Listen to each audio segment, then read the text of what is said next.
Yet another walk-off win at Wrigley last night. Here's a 1-2. Kutcher win it. And he makes the catch. Caesar tags. Ball game over. Oh, my. How about 2 in a row over 2 aces? Catch all the action on CSN. Catch it now.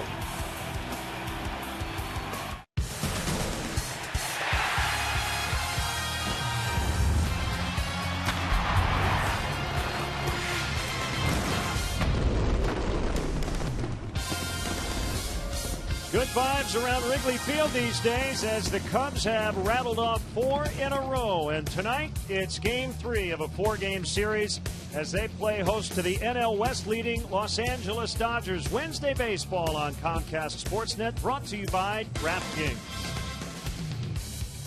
Great to have you with us. Jim DeShays and Len Casper with you. The Cubs actually have the 3rd best winning percentage in the National League, so they would be leading the East or the West right now, but they're in 3rd in their own division, and they've been one of the best teams in baseball here the last couple of weeks. Yeah, surging and really taking care of business in all facets of the game. They've been swinging the bats really well. They've been pitching well. The bullpen has been lights out for the last month or so. 9-4 now over the last 13 ball games with a 2.25 ERA, best in Major League Baseball, and better than 5 runs per game for the Cubs. Not going to see a ton of velocity tonight. Guys have to hit their spots. Mike Bolsinger and Kyle Hendricks. Yeah, Kyle Hendricks really got knocked around pretty good last time out, so he's looking for a bounce-back start, trying to be part of the party here. The Cubs have pitched shutouts at 2 of the last 3 ball games. So we saw 1 run in the ball game last night, and it happened to come after regulation as Chris D'Onofrio with a game-ending sac fly. Dodgers and Cubs Game 3 next.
With AT&T, call 1-800-PIC-ATT, mobilizing your world. Ford, check out America's freshest lineup at your local Ford store or at localfordstores.com. And by Southwest Airlines. Book your low fare now at southwest.com. And welcome back to Wrigley Field, and we'd like to also welcome all our viewers watching on Lightstream in Winamac, Indiana.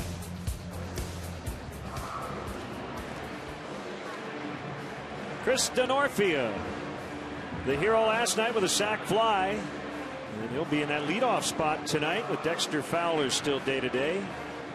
But then again, aren't we all? True.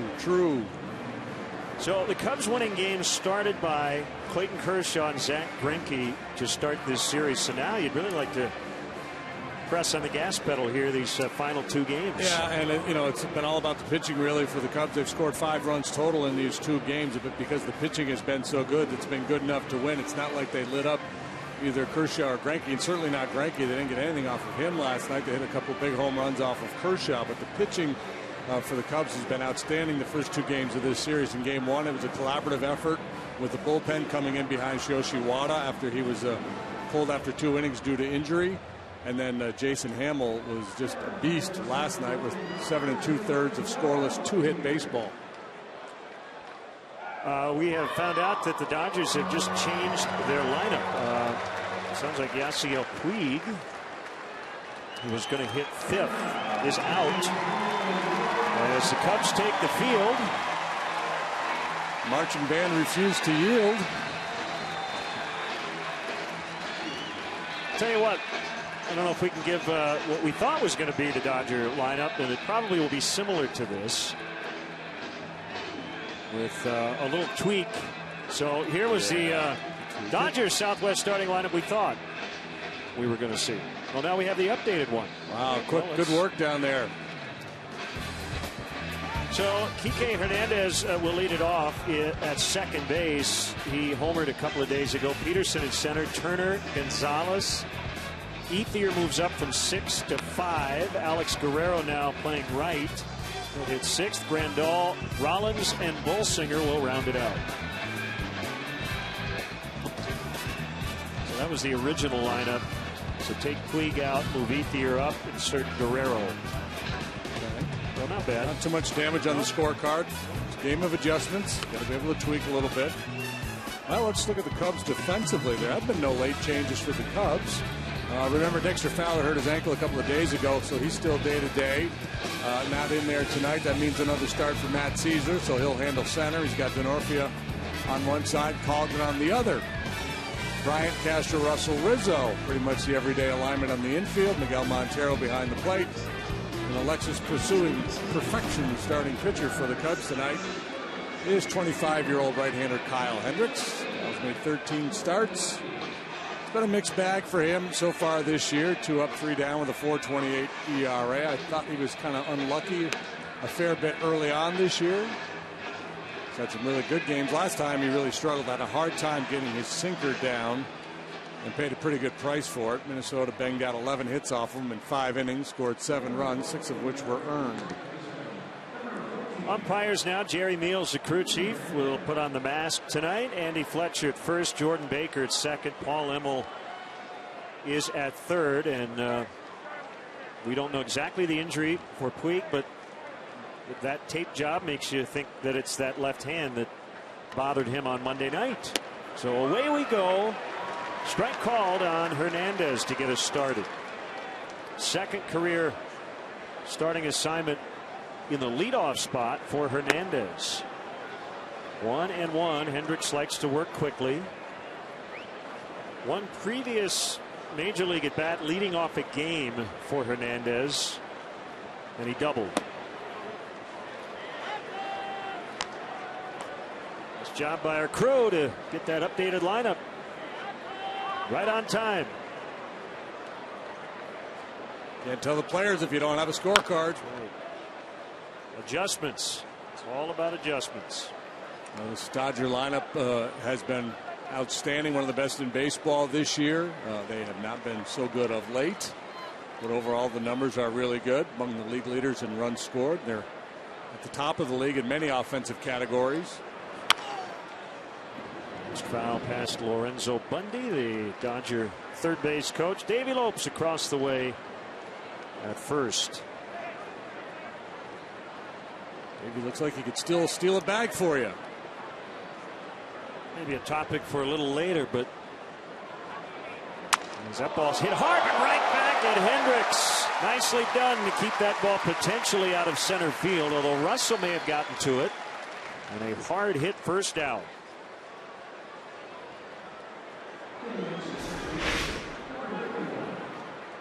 Pitch to contact guys who throw sinkers typically have a lot of plays to make defensively. This wasn't a sinker. It looked like an off-speed pitch.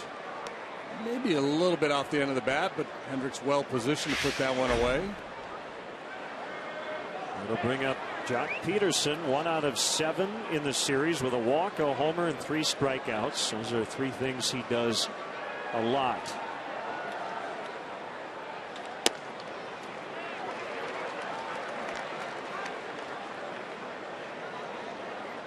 I was just going to say, you know, we don't talk enough probably about major league coaches. Pitching coaches, by and large, on occasion get a lot of publicity. Dave Duncan would be one guy. One-time pitching coach with Tony La Russa.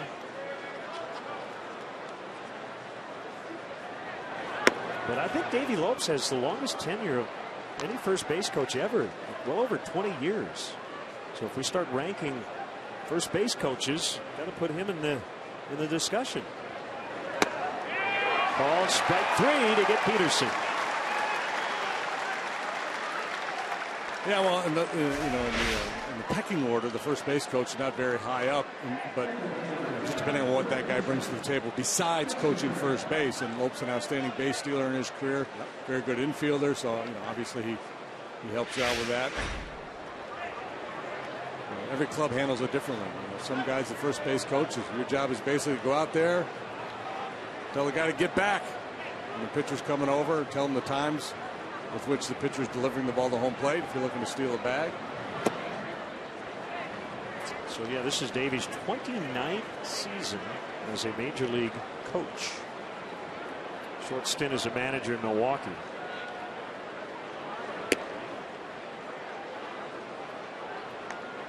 2-0 on Justin Turner. Their long, successful playing career. So he's got to be, what, 40, closing in on 50 years in the game? 69 years old. I believe that. No. Well, I mean, I do, because you just told me, but that wouldn't have been my guess. I'm sorry, 70. Turned 70 in May. Did he really? That's not right. Maybe he won't be stealing any bags after all. Turner came in red hot. 0 for 4 with a walk in the first 2 games. This is his second start.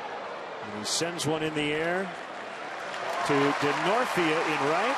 Chris will lead off the bottom of the first when we return to Wrigley.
Benny's Beverage Depot will donate $100 to Make-A-Wish, Illinois.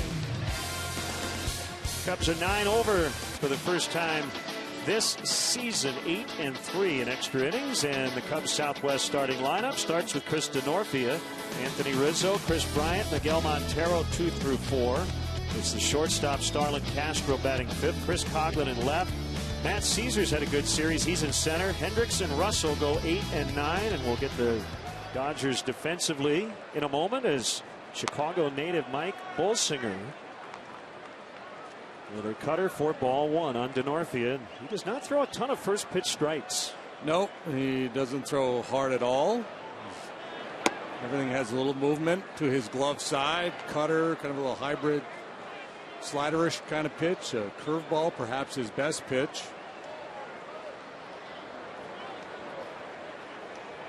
The 1-1 on the way, and it's hit foul out of play. He has 5 major league wins to his credit. His very first one came here as a member of the Diamondbacks last April. It was April 24th. 1 unearned run as he went into the 7th. Beat the team he grew up watching. Parents are from Chicago. He lived here first 10 years of his life. Went to high school in McKinney, Texas. It's in the Dallas area. He's in their rotation because the Dodgers dealt with some injuries. Ryu and McCarthy done for the season.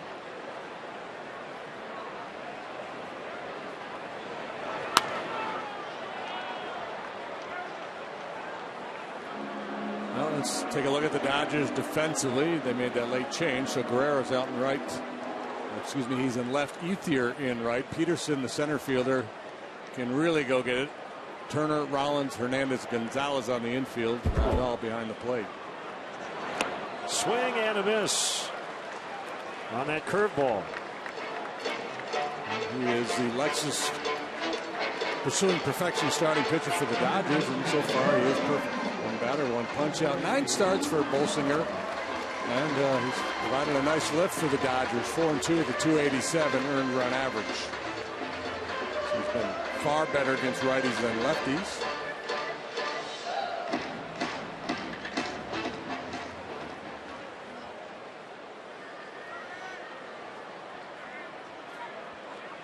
Rizzo 10 hits his last 7 games, including 2 doubles and 4 home runs. On the inside corner for a strike. There won't be many times this year when Kyle Hendricks' average velocity is higher than his opposite number, but that will be the case here tonight.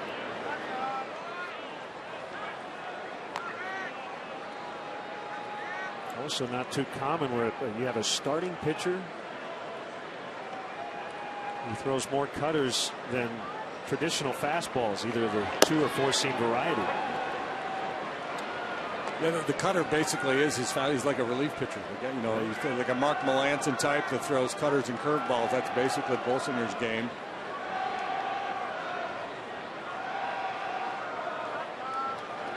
He's got a slider and a changeup, but see those pitches very often, and the curve has been the out pitch here in the first.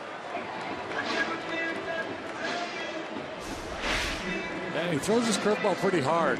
You know, it's not a tumbler. It's a spike curveball. See how he retracts his index finger there. We call that a spike curveball. Good tight downward rotation.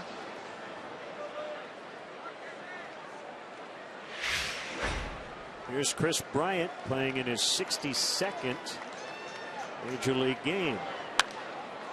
And he pops it up, shallow right. Drifting out is Gonzalez. He will not have to deal with a fan holding a baby. And he makes the catch. That's the fan holding the baby, jumps on the field. His really long arms. Scoreless after an inning.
Hey, Cub fans, let's go. Come out and enjoy baseball in beautiful Wrigley Field. The Cubs are home against the Marlins, 4th of July weekend. Make plans to spend July 3rd through the 5th inside the friendly confines. Tickets are still available for that weekend series. Visit Cubs.com to secure your seats today.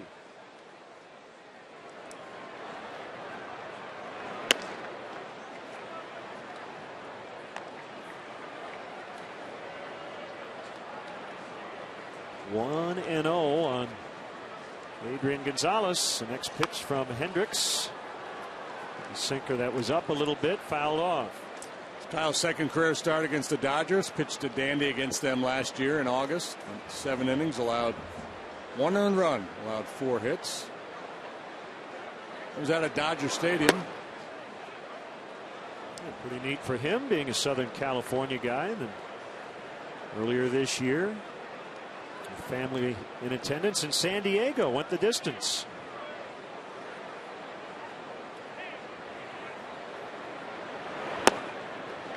Three and 1. Looks like he's got pretty good sink tonight. Might come in handy right here. Driven deep left center. Caesar will watch it go into the bleachers. We have commented a lot about Adrian Gonzalez and his opposite field power, and he showed it right there.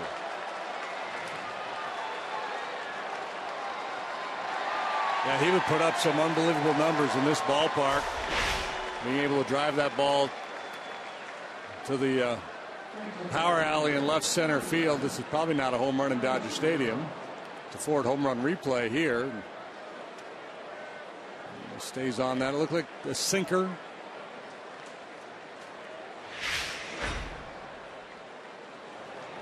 _275th career home run for Adrian Gonzalez. And according to BaseballReference.com, the 79th he's hit to left center. The 36th he's hit, rather, to left center. 78 I saw was left center. 7/8. Yeah.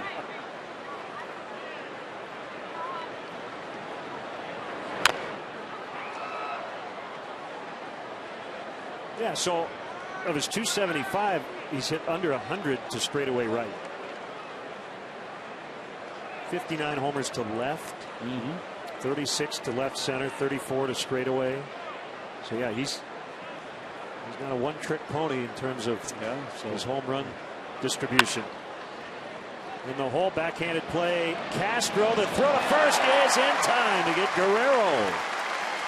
Starlin showing off his arm as he went deep into the hole. A couple of steps into left field was Castro when he unloads.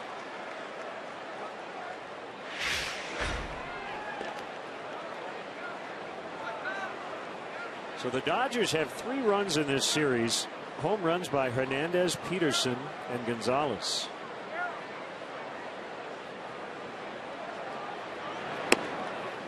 Outside for a ball. Ethier, maybe not to the extent that Gonzalez will, but he'll go the other way too, and he'll drive the ball the other way. So you have to make sure you do some work inside on Ethier as well as Gonzalez. Ground ball to Russell. We had him switched, but I guess it was basically a straight up swap. Guerrero in for Puig, but playing left, and Ethier batting 6th.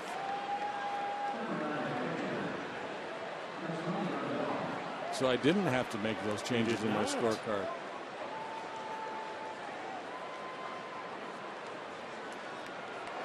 It's all Puig's fault.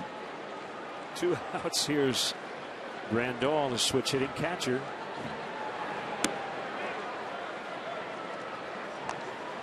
Well, Hendricks very good at manipulating the baseball. Throw that little cutter as he just did. The good sinker. Change up is a very good pitch for him. Backhanded play, Rizzo. And he'll head to the bag. To end the inning, leadoff homer Adrian Gonzalez got ahead in the count, took a 3-1 into the bleachers in left center, and it's 1-0 LA.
is brought to you by DraftKings. Play daily fantasy baseball on DraftKings for free using promo code Northside. Extraordinary moments happen every night in baseball, but on one night they all happen in one place. Don't miss the 86 All-Star Game. Coverage begins at 6 p.m. Central, Tuesday, July 14th. Cast your votes for all your favorite Cub players at Cubs.com. 1-0 Dodgers on the Adrian Gonzalez blast. Miguel Montero leading off for the Cubs in the bottom of the second, and a strike on the outside corner.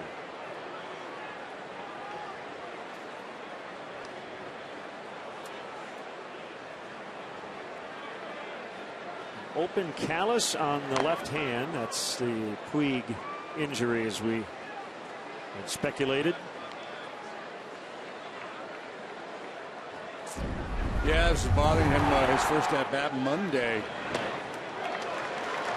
Playing around and he ripped that callus open. Blood was seeping through his glove.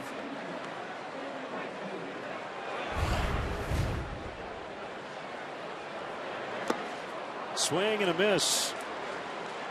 For strike three, so 4 batters faced, and 3 have struck out against Bolsinger.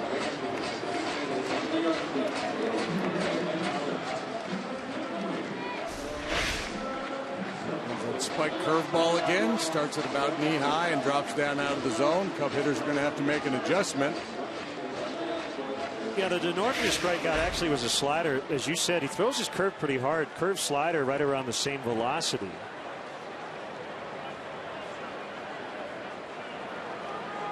I think it's mostly just a little bit of a change in his arm angle. Get on top a little bit more with the curveball to get that good downward break, and then just drop it down a little bit to create a different angle on the slider, a pitch that you can probably control a little bit more. And he's looking to throw one in the zone. Cutter is outside, 2 balls and no strikes. Castro 0 for 8 to start the set. A series that will conclude tomorrow afternoon, and then the Cubs will hit the road again. Traveling a lot here in this month of June.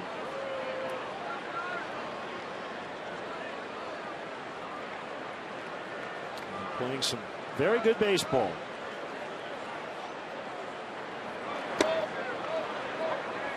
Two and 2 now.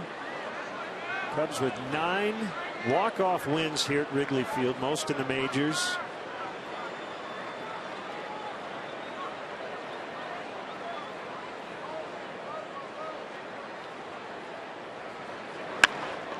Comebacker. Diving stop, but no play for Hernandez. It's a hit for Castro. First one for the Cubs.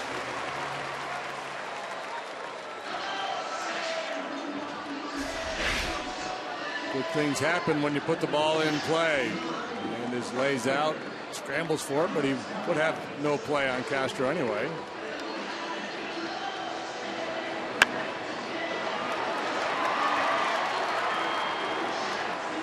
That'll be the interesting thing to watch with Bolsinger here tonight. The more breaking balls he throws, the right-handed hitters just start leaning out on him if he's willing to come hard in with a fastball. Coghlan batting 6th tonight. So Monday, all the runs for both teams came on 5 home runs. No at-bats with runners in scoring position.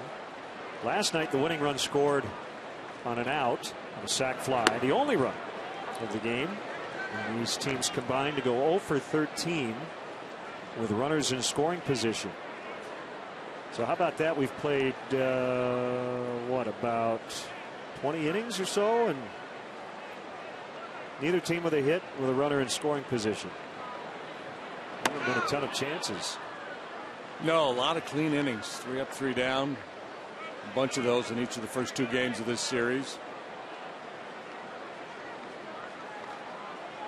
Overcast skies tonight, 73 degrees, wind not doing a whole lot. Southwest at 4 as we started.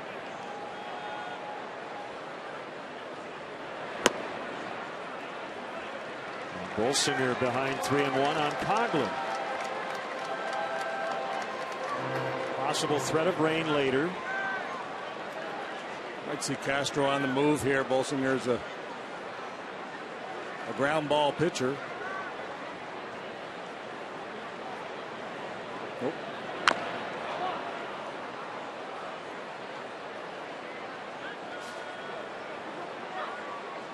Stung. Conklin needs a second.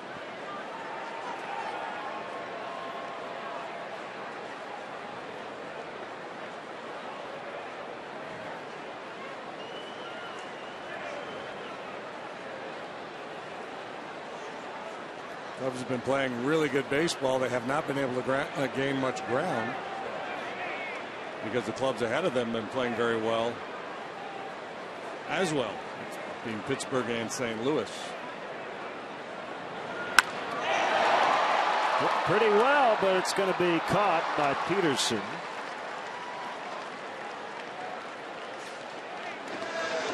Two outs. Pirates are down in the middle of the fifth, top of the fifth, to the Reds 5-1. And the Cardinals lead the Marlins 2-1, bottom of the sixth in Florida. So, the Cub win and a Pirate loss, they'll leapfrog the Pirates.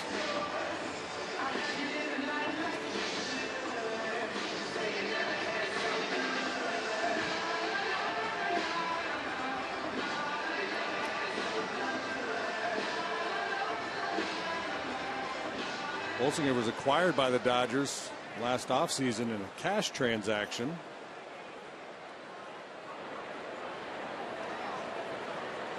Originally signed after being drafted by the Diamondbacks 15th round of 2010. They've been drafted twice before but did not sign.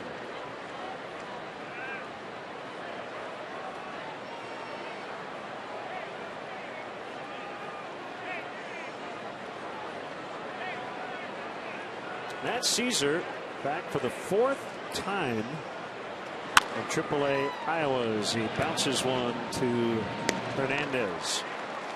One out single, no runs. We go to the third. 1-0 Dodgers.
Installment of That Sports Thing with Chris Mars. It's actors and comedians getting all sportish. It's That Sports Thing, presented by Miller Lite. Watch new episodes at csnchicago.com. 1-0 Dodgers. Adrian Gonzalez leadoff homer in the second. Rollins, Bolsinger, and Hernandez in the top of the third, and a sinker is outside from Hendricks. Jimmy went 0 for 4 last night. Acquired from the Phillies over the winter. This is the final year of his contract. He will turn 37 in November. Ground ball right to the only guy on the other side of second base. That's the shortstop Castro, who throws him out. If you wondered about Starlin as a third baseman, I guess there's a look. A little redeploy. Now, Rollins, the one guy in the Dodgers lineup tonight who's below league average in terms of on base and slugging. In each of those categories, everybody in their lineup is better, significantly better than league average. You have a question? Yes, I do. Sorry to interrupt. Do you know why the Dodger number on the front of the jersey is red? No. Should I bother even trying to come up with a theory? Would you like to know? Can you logically get me there? Or No. just want to tell me? It's a story that you probably would have to read somewhere. I have always found it curious why the Dodgers, it's just blue, and then they had this red number on the front of their jersey, and that's it. Now, I guess in the main logo they have the ball and kind of the sunshine. That's in red. But that's the only thing that's red on the Dodger uniform. Bolsinger gets a hold of one, sees her back on it, and it's over his head. Mike Bolsinger put a charge in one, and he's at second base. That was unexpected. Yeah, there's something we didn't expect at all. An ambush from Bolsinger. It's changeup. Trying to cut it away from him and left it up around belt high, and he belted it. First career extra base hit for Mike Bolsinger. Caesar, who was shallow as you would expect for the opposing pitcher, had a long way to go. So the owner's wife was colorblind.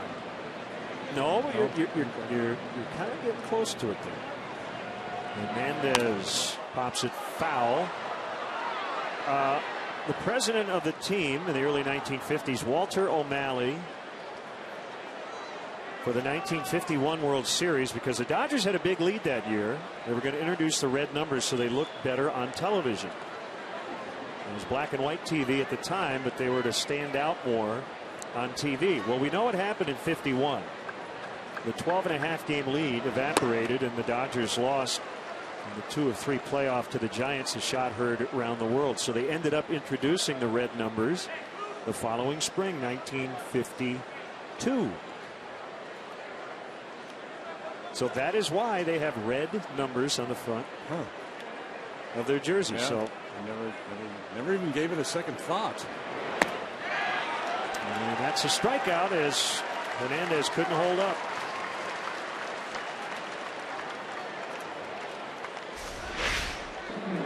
TV numbers, we call those.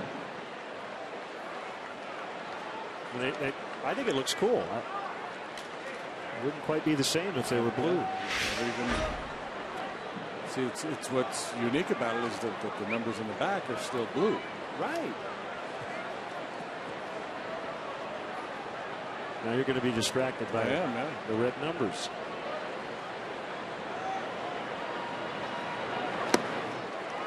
Tipped by Peterson. He does not get cheated. Well, this is a pretty intriguing matchup here. Peterson wants to swing from the heels. Obviously a very dangerous hitter.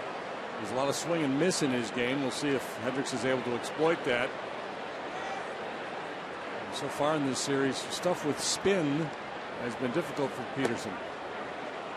Swung and missed at some sliders from Hamill in the strike zone last night.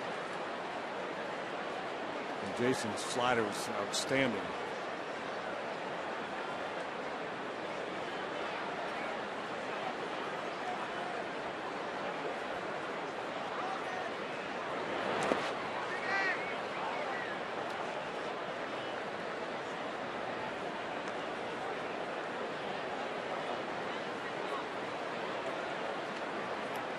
One and two. Turner on deck.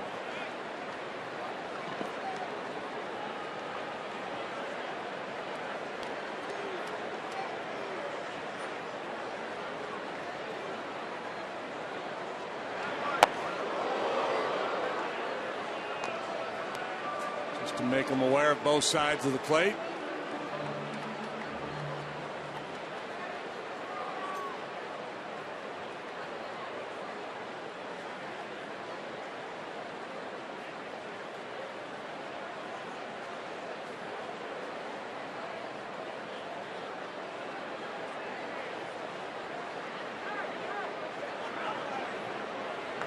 Calls.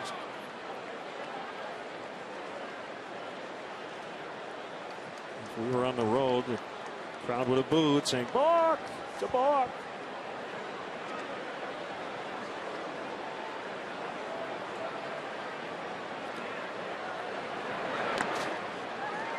It's full now, 3-2. One more Dodger history note. Sandy Koufax made his major league debut on this date 60 years ago, 1955, as a reliever, and it was about 80 some miles to the north of where we sit. County Stadium in Milwaukee against the Braves.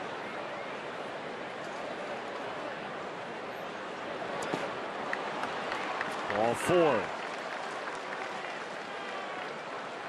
Peterson showing some discipline. I talked about the swing and miss. He does have a high walk rate as well, and he kind of sniffed out the game plan there.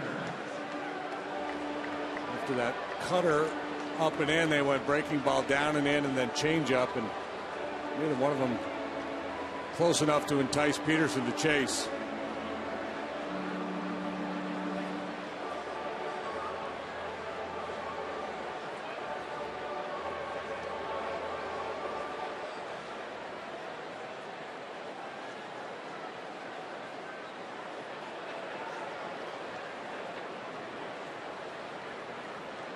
Talking about how great Justin Turner has been since he became a Dodger. I don't know if he's caught Dave Cameron's piece on FoxSports.com today, but basically he's been the second best hitter in the big leagues the last 2 years. Bat is deep, way back, and it's gone. Almost right on cue. Yeah, Paul Goldschmidt has probably been the best hitter, and number 2 on that list is a guy who just took Kyle Hendricks deep on a 3-run homer. It's 4-0. Like a bit of a hanging breaking ball that Turner hit, and perhaps another one of those change-ups. They just can't live up there with off-speed stuff. Big leg kick, big swing, big result for Turner. Ford home run replay, second one off Kyle Hendricks here tonight. And that's a big one. Yeah. There's a couple of men aboard. It looked like that cutting changeup.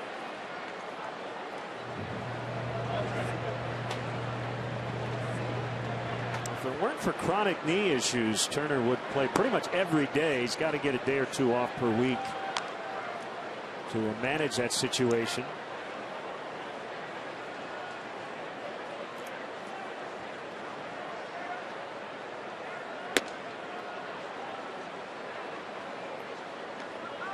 Again, all the Dodger runs in this series via the home run.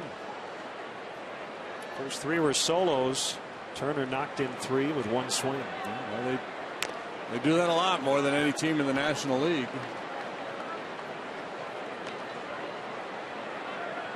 It's the first hit in this series by either team with a runner in scoring position.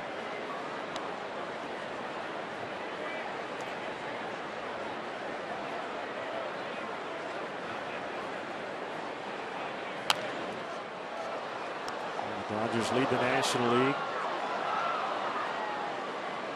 with 95 home runs.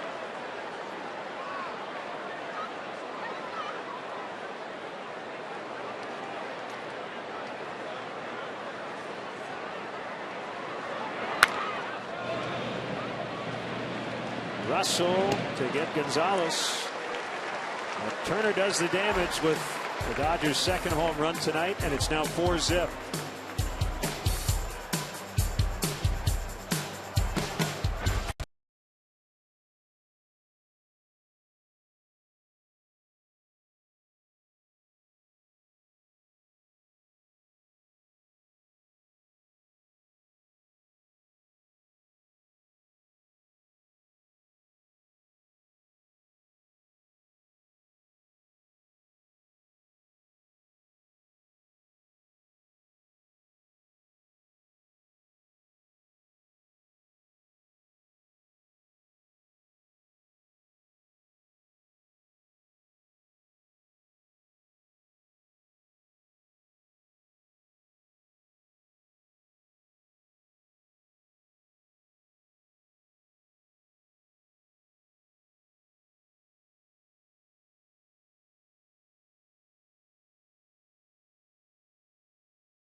back on the bump. We'll see if the Cubs can get to him now, and indeed considers himself from Chicago, even though calls Texas home now. And his first major league win was actually here at Wrigley in front of his family, April of last year with the Diamondbacks. And behind the plate, guys, Miguel Montero for that game, who said it was the best one of his season. And afterwards, keep in mind that was the day after Wrigley celebrated its 100-year anniversary. Mike Bolsinger's dad was quoted saying after his son's win, well, that could mean another 100 years that the Cubs are cursed. I don't know if he would maybe want to reverse that statement after what he's seen the last few days, but certainly big words there from Papa. Ooh, ouch. Well, Dad's proud of his son, I get that, but come on now. Hurt me deep. Pops. 2 strikes on Kyle Hendricks. There it is. That was Bolsinger's only win last year at the big league level. He was 1-6 with the D-backs with a 5.50 ERA. He only made 9 starts. Got squeezed a little bit right there. Really low. 2-2. If Kyle can get a little revenge here.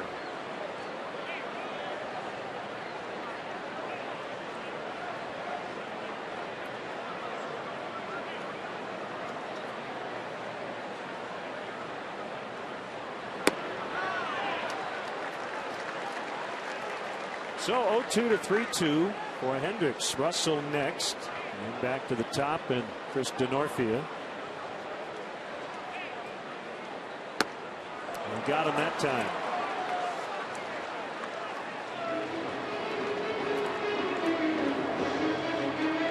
While in high school in the Dallas area, Bolsinger was a teammate of Clayton Kershaw's on a travel team when they were teenagers. Kershaw was that team's number 3 starter. Sean Tollison and Jordan Walden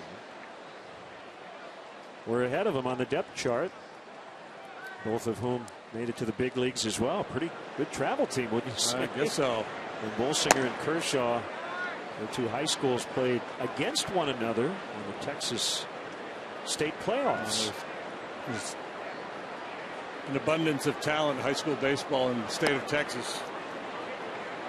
1-1 on Addison Russell. 0 for 7 in the set. Good grinded out at bat, however, against Kenley Jansen in the 10th. Last night grounded into a fielder's choice at first, but kept the bases loaded for Denorfia. And he's on base for Denorfia, who's coming up. Second hit for the Cubs. Addison's done a lot of good work lately. We showed you in the open the good numbers for the Cubs as a team over the last couple of weeks. He's been a big part of it. And stay inside the ball here.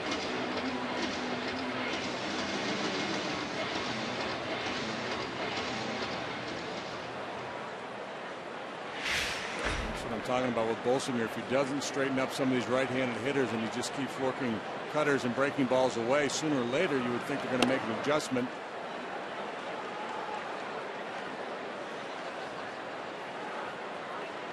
There's definitely a unique repertoire for a starting pitcher, as you mentioned.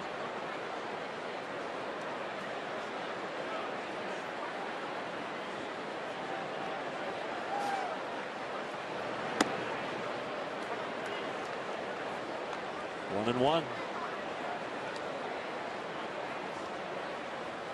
Denorfia has now been a leadoff man 169 times in the big leagues. The reason he's batting first and Coughlin is sixth is the left right thing that Joe Maddon really likes at the top of the order. With Rizzo batting second, he's got Denorfia there.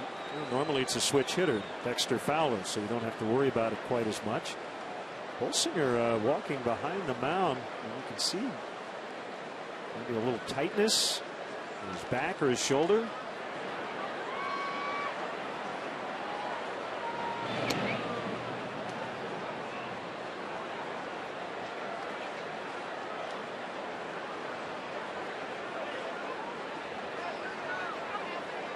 I've said this many times, you get in the third inning and you're ahead 4-0.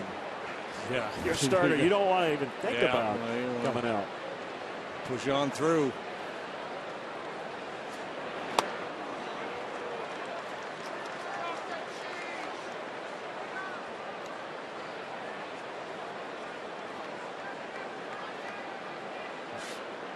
Fun thing about last night's game, that winning rally was Baxter, Caesar, and Denorfia doing the damage. Not the regular thumpers.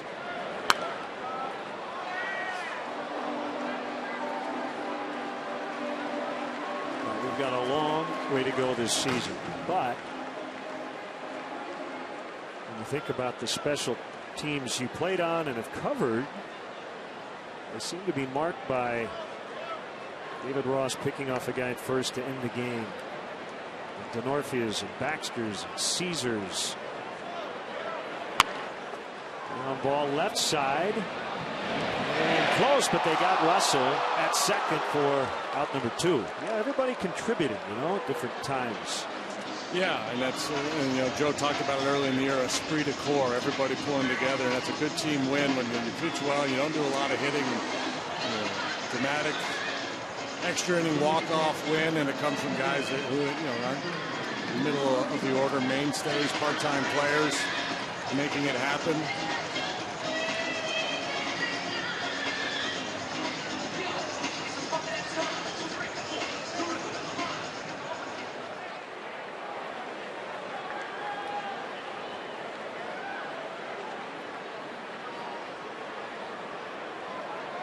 The overshift against Rizzo with 2 outs. And he just tried to push one to third, and it's just foul. That would have been a double. I might have scored a run.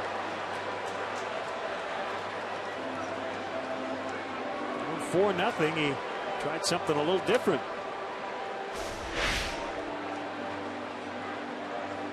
He's just trying to guide this ball down the third baseline, but see how far Rollins has to go. You see where the left fielder is coming from, and you're thinking maybe Denorfia comes all the way around to score on that ball.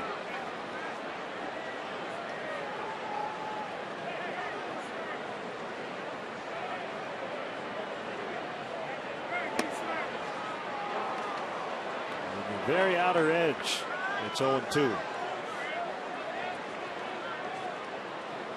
Every team goes into spring training, and there's a certain number of ifs as you project what they might do. If this happens, this breaks right. If this breaks right, this team has got a chance. And for the Cubs, I think the biggest ifs were how good would the young guys be. We knew ultimately they were going to be very good players, but would they be very good early enough to make this a contending team? And the answer is obviously yes. Else, can they hang on? And will they upgrade?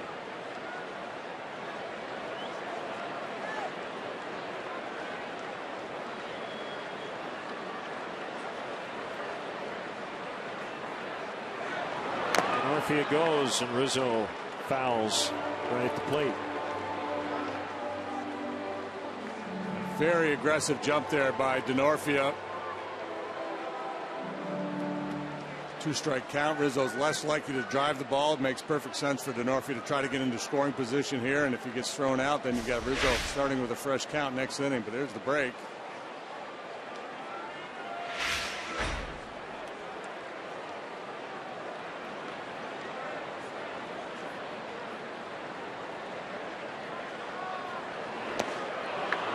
Rizzo strikes out for the second time. That ends the inning. Bolsinger with 5 strikeouts through 3, leading 4-0.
players and their families, not like baseball scouts, you know, Cub Scouts, Boy Scouts, those kinds of scouts.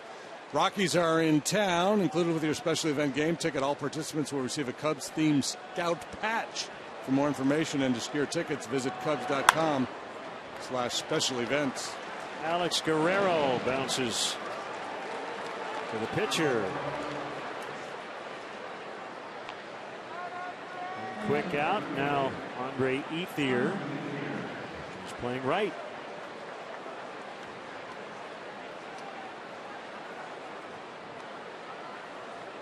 Turner obviously delivered the big blow, but I'm guessing that Kyle Hendricks is more frustrated with his approach to Peterson, who he walked just before the 3-run home run. He got the jump on Peterson, was unable to finish him off, got a little tentative perhaps. And now the challenge is to turn the page. You start fresh. If he's thrown the ball well, looked like he had good sink. He probably felt like he was ready to have a good outing, and boom, boom, boom. And now he's pitching down 4 and can ill afford to give up any more. And now you just compete.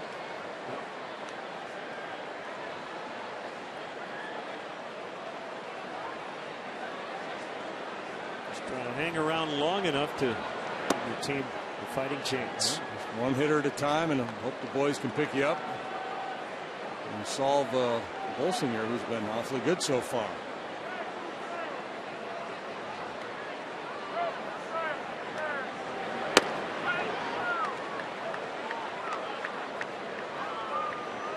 Two and two.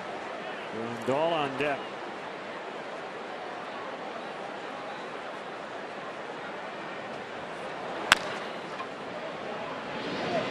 Russell with a jump throw, and late Ethier with an infield hit.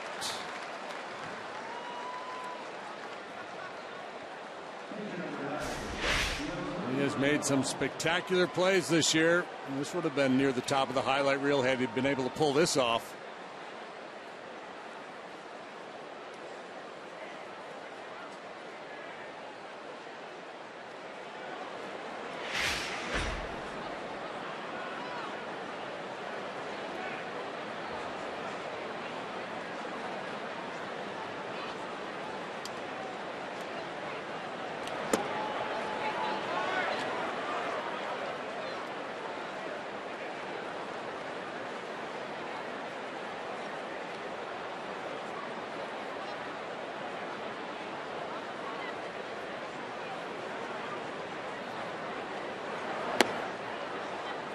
The outside, 1-1. Is this a little move he does as he gets set? Is this a little Joey Votto-esque?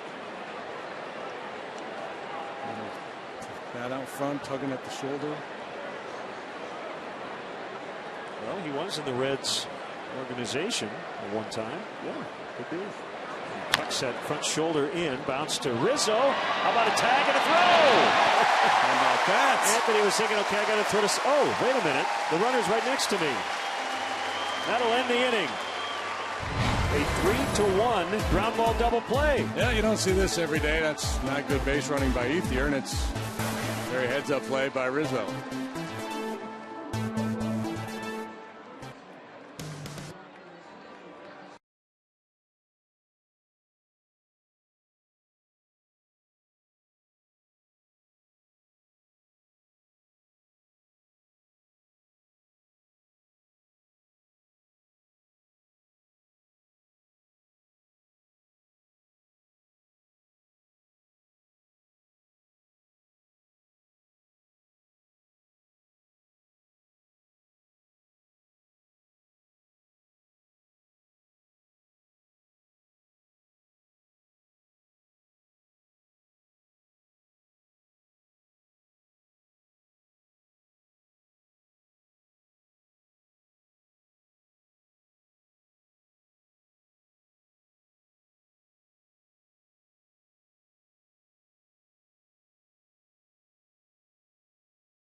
Time now for our Xfinity high-speed action. An infielder will always rehearse plays. If the ball's hit to my right, I'm going to do this. If it's hit to my left, I'm going to do that. This time Rizzo's thinking the ball hit to my right. I'm going to throw the second base, start a double play. But he had an opportunity to call it audible. Slap the tag on Ethier and then flip that ball to first base. So what should Ethier have done? Frozen? Stopped. Yeah. I mean, and that's a tough play for the base runner. It's easy to sit up here and say, that's a bad base running decision, because you know as a base runner you're not supposed to get tagged on that play, but it's usually a ground ball to the second baseman that you're concerned with running into a tag. You know, either get a more aggressive secondary lead and get a little bit better break, or slam on the brakes. I don't know that there was a real good option for him there.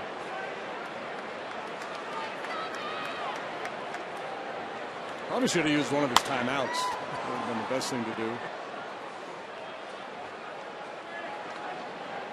1-1 on Chris Bryant. So the guy Chris Bryant essentially replaced. You see what Luis Valbuena's done this year? He came in today hitting under 200 on the season with 19 home runs. Yeah, and I read a story the other day. He's in jeopardy of losing significant playing time when Jed Lowry comes back.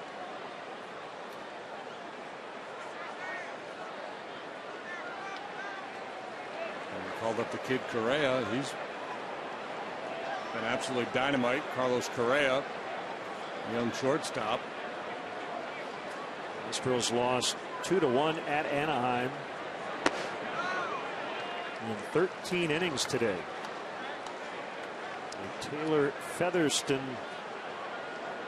RBI single in the bottom of the 13th won it. Valbuena did go 2 for 3, so his average up off the interstate, he's at 201. I think you would draw comparisons between Luis Valbuena and Dave Kingman. Yeah, right. I know who he is right now.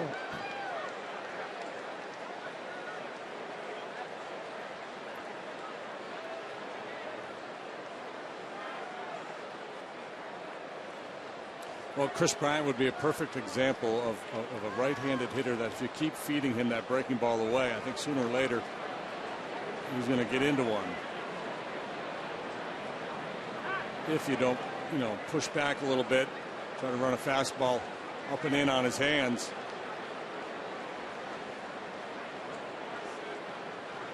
It's turning into a gorgeous night here at the ballpark as Bryant strikes out on the breaking ball. And skies are cleared up just a little bit. Of course, if you're going to put the ball in a perfect spot, that works too. 6 strikeouts now for Bolson. Weather improving, and the Cubs hoping their offense will in this one. Yeah, this is the more sliderish of his breaking balls. 19 home runs for Valbuena, good enough for a tie for second in the American League, with Nelson Cruz 4 behind Albert Pujols. Miguel Montero went to the Ronald McDonald House downtown this morning, visited the family staying there, brought them Cubs hats and teddy bears, signed some autographs. Nicely done.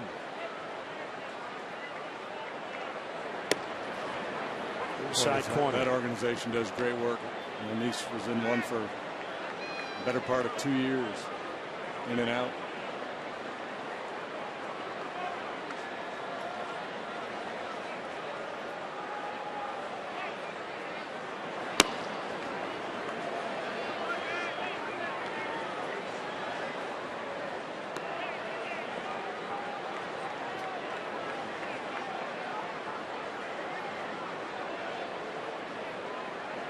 Huge crowd here tonight.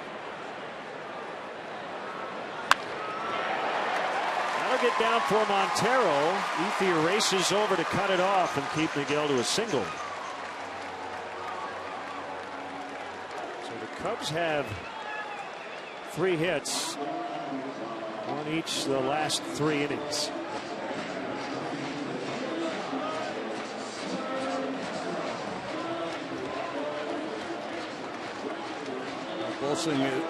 Bolsinger, excuse me, a guy that Don Mattingly has not counted on to pitch deep into many of his starts. Coming into this game, he had made 9 starts, pitched 53 1/3 innings.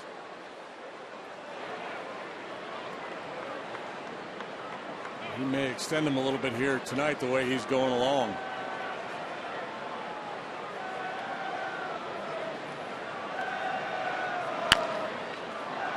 It's foul.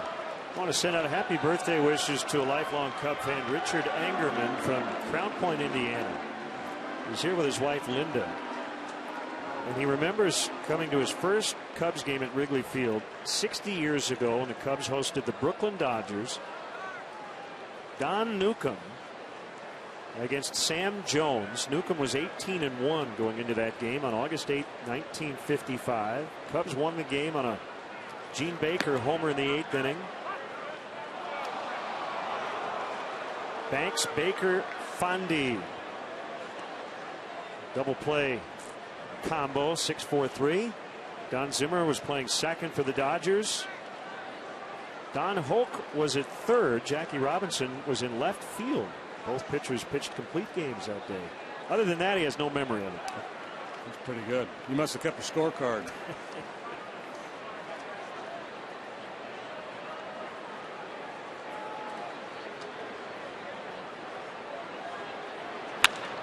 On the ground, knocked down. Nice play by Rollins. Oh, he got an out.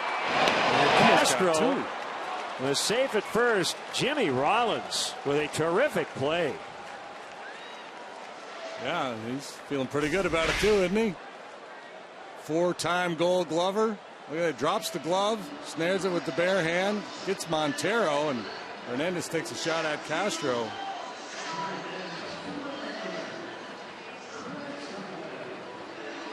A little wizardry by Rollins.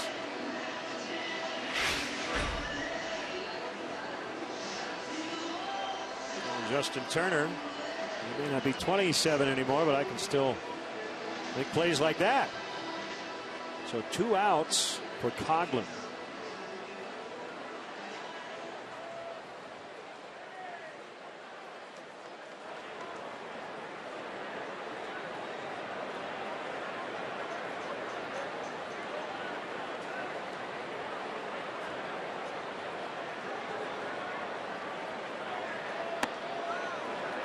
Side, ball 1.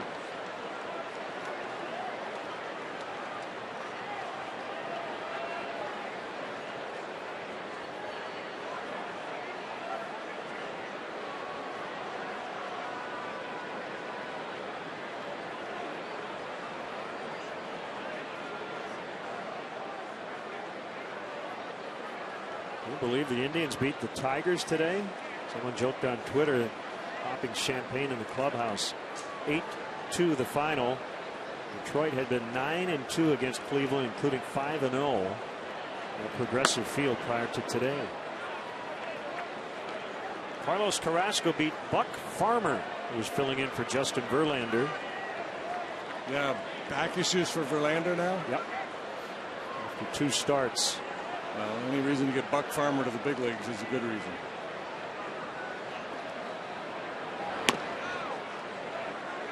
I think the key for the Indians today is that Miguel Cabrera did not play.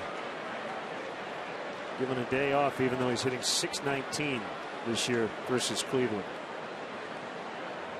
Look at that sky. Ball 4.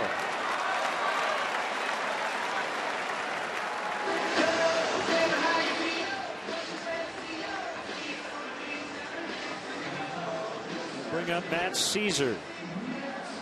First walk of the ball game issued by Bolsinger.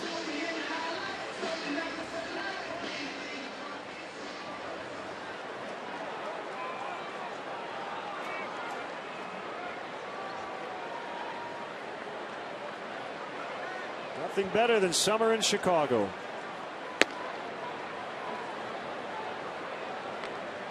Nothing better than summer in Chicago with the Cubs in a playoff race. As we set off the top, they would be leading the other 2 divisions in the National League with their 39-30 record. Game and a half better than the Dodgers right now.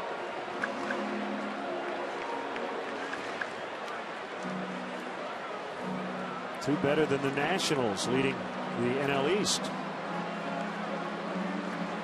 9 games better than 500 for the first time since August of 2009.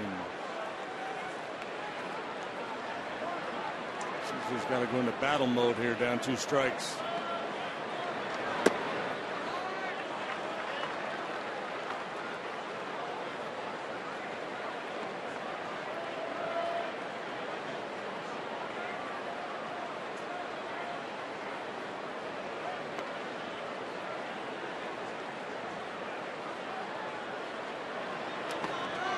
Down by the catcher Grandal. 2-2. Marco Estrada had a perfect game into the 8th today. Josh Donaldson made an unbelievable diving catch in the stands at the time, preserving the perfecto. It was broken up on an infield hit by Logan Forsythe in the bottom of the 8th. The Jays would win the game in 12 innings at Tampa Bay, 1-0. Bounce to third.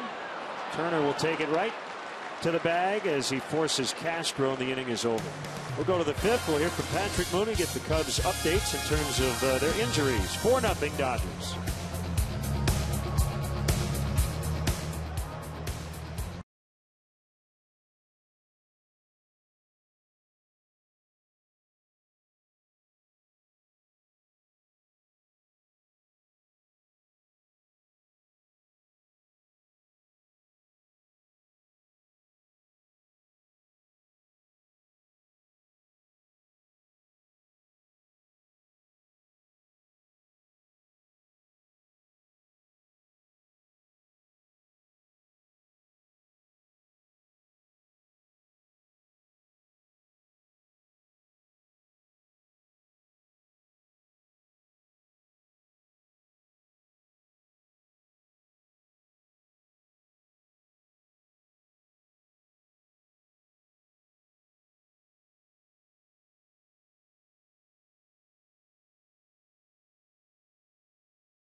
On Comcast Sportsnet, brought to you by Nationwide agent Jeff Vukovich. Visit Jeff at jeffvuk.com. Nationwide is on your side. It's 4-0 Dodgers as they bat here in the 5th inning. So I've got some updates. Tsuyoshi Wada, I know Joe was not ready to say that his start is necessarily in jeopardy on Saturday in St. Louis, but a little soreness still, right? Yeah, he's still up in the air for what looks to be a pretty big series in St. Louis against the Cardinals.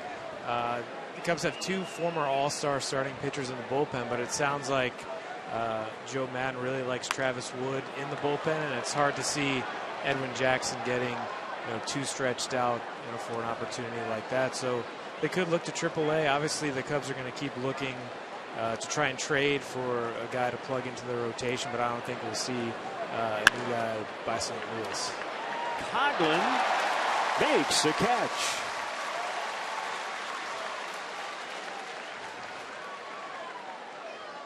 So 1 out, and it'll bring up the pitcher Bolsinger. He doubled and scored in the 3rd inning. A setback for Jacob Turner coming back from a shoulder injury. He was on a rehab assignment. Now I guess the elbow's barking. Yeah, he was a guy who came into spring training, maybe had an outside shot at that fifth starter role. Didn't really get a chance to prove himself. I don't think he was really on the radar for a WADA issue. So I think Don Roach is a guy that they've talked about. His numbers are really good at Iowa, and maybe he'll get a chance to slide in here. We're going to get a challenge here. I think Donnie thinks that maybe Chris Coughlin lost that ball as he went to the ground. Coughlin saying, huh, okay.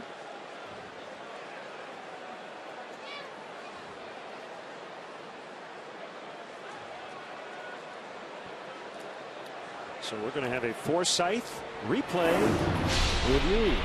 And Mattingly challenging the out call.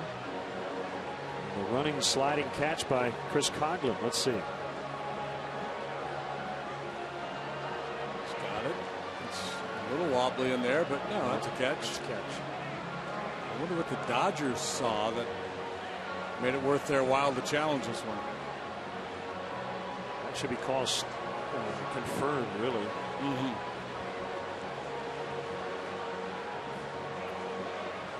That's an easy one, fellas.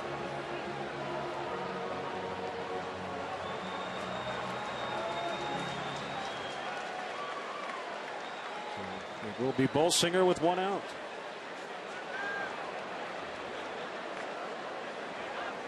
Well, I guess if you get a chance to get a base runner on in front of Mike Bolsinger, you go for it. So he swung the bat last time up.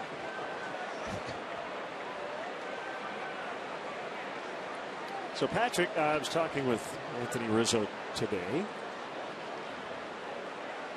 and the topic of the home clubhouse came up, and he said something really interesting. He said, I like our clubhouse. And I said, what? He said, I like it. It's intimate. He said, especially with this group. And he feels like sometimes clubhouses are too big. I haven't heard too many guys say that about the Cubs home clubhouse, but I think it speaks to this group and the environment Joe Madden has created. I think he likes the acoustics for his dance music, after games. And when I say clubhouse, I mean physically, not the people. He loves the guys in there, but he meant literally the size of the Cubs home clubhouse. Yeah, when you get the fog machine going in there. I mean, it's funny. Madden walked in last night. He's talking, about the game. He just starts coughing. He said, "Sorry, the smoke machine, got me again." But I think Rizzo makes a good point. I mean, especially with the young team that's kind of figuring things out. And Rizzo keeps saying, we're all kind of growing up together. And, he's an all-star. He's been around for a long time, but he's still only 25 years old. And certainly this is a group that likes to be around each other. It's pretty obvious with the way that they play. From our perspective, there's no one really particularly difficult to deal with. So, yeah, I kind of get where he's come from. I think he's looking forward to that new one, too, though. Yeah, I imagine if you show him the blueprint, the schematics of the new one, and then said, well, pick which one you really would rather have. Ultimately, he's going to say that new one. But he does make a good point because some of the clubhouses are so big and guys are all spread out, and you do lose some of that intimacy. And make no mistake, when it comes to chemistry, and this clubhouse seems to have great chemistry, winning is a huge part of it, right? But I know, Patrick, you've been covering this team for a long time, and there are certain days when you're in there and things aren't going well, and there aren't a lot of guys around. They don't really want to talk to the media. I haven't felt that one day so far this season. And David Ross bouncing around, high-fiving everybody, and it's been festive even before games. Well, it's funny because David Ross's locker used to be Carlos Zambrano's locker and Matt Garza's locker. And then Carlos Villanueva came in. And that guy will always talk. And now Ross is there kind of holding court, it seems like, every day. Thanks for the time, as always. Patrick Mooney, our Cubs insider. It's 4-0 Dodgers on a gorgeous night here in Chicago.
Hey, Cub fans, now you can keep your drinks as cold as the Rockies with your very own Coors Light Refresherator. Enter for your chance to win one of 15 limited edition vending machines now through June 30th.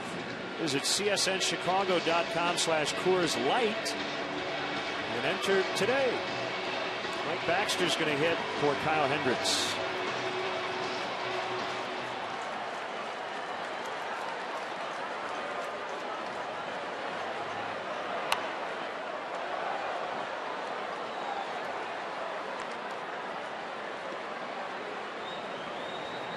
James Russell, looks like we'll see him in the 6th.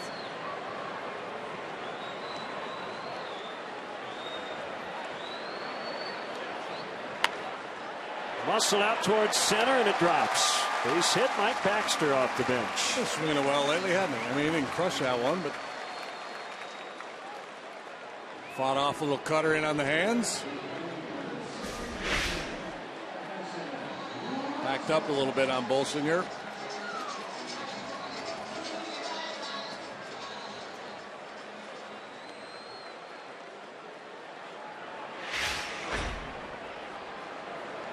Russell 1 for 1. Single the other way in the 3rd inning. Cubs have spread out their hits.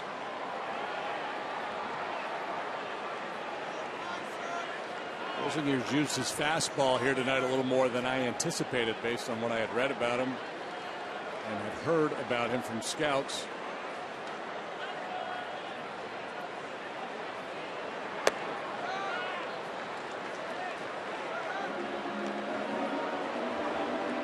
Through his first 4 starts this year, he was 3-0 with an .071 earned run average,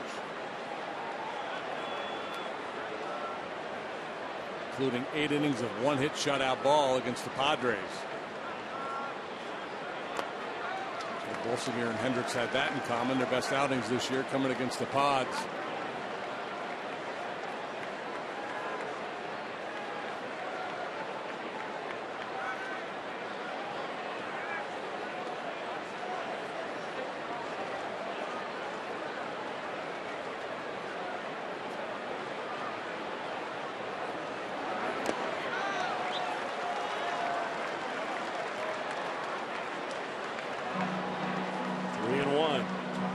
To follow here.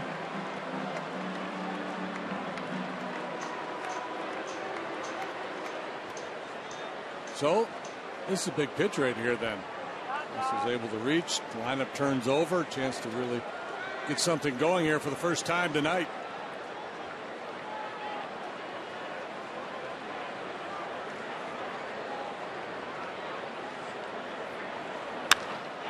Into the left field corner. Baxter on his way to 3rd. He's going to score. Russell gets the Cubs on the board with an RBI double. 2 great swings of the bat for Russell here tonight. He took the breaking ball the other way last time up. This time on 3-1. Juices his fastball. They're trying to go down and away, and Bolsinger's had very good command of his fastball tonight, but this one stays out over the middle of the plate. Very good swing by Russell.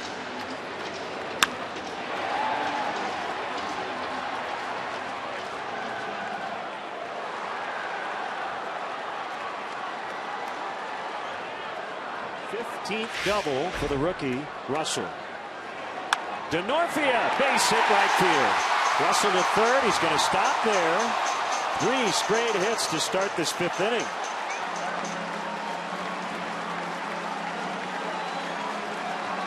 Turning up the heat a little bit now.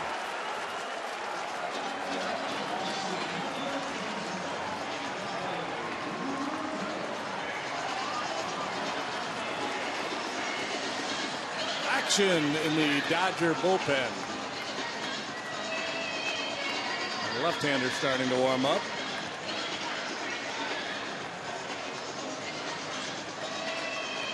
J.P. Howell, the veteran.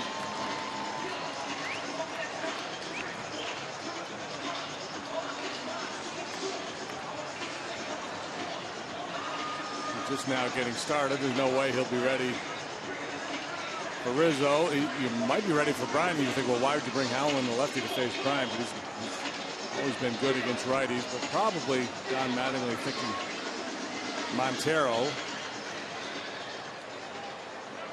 Rick Honeycutt, the longtime Dodger pitching coach, is out to the mound. And while we have an opportunity, let's get our AT&T UVerse multi-view. So you talked about the different pitches. So on the left, that's the slider grip. The middle, that's the curve grip for Bolsinger, and that's the cutter on the right. Yeah, more on top of the ball. The far right hand's more behind the ball. So you're just looking for a little different action on these various pitchers. And you kind of tell in those pictures too, the arm slot a little higher with that cut fastball, it appears to me, than the slider and the curveball. So he's not looking to add depth to the breaking pitch with the cutter. He's just trying to get on top of it and create a little movement horizontally across the strike zone.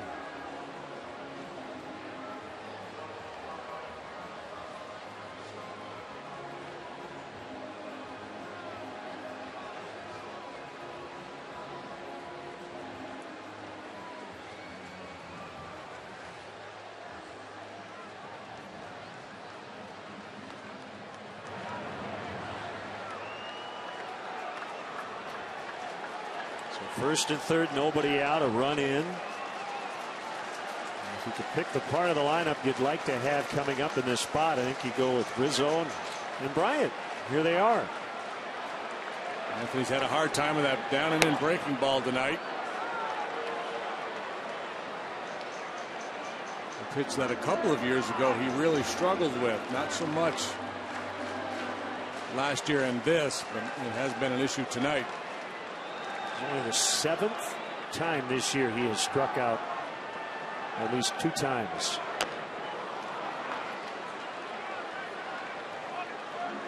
He came into the game with 36 walks and 36 strikeouts. 14 hit by pitches. Yeah, when you think about that strikeout walk ratio, normally that you'd say, well, that's a little middle infielder who chokes up on the bat and is trying to slap the ball the other way. Placido Polanco. Yeah.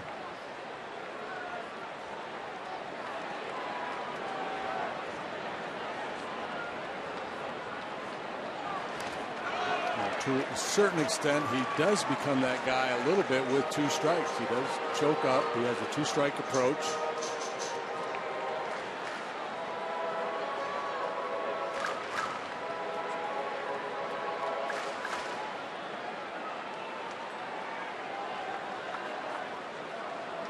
The question is, why doesn't everybody?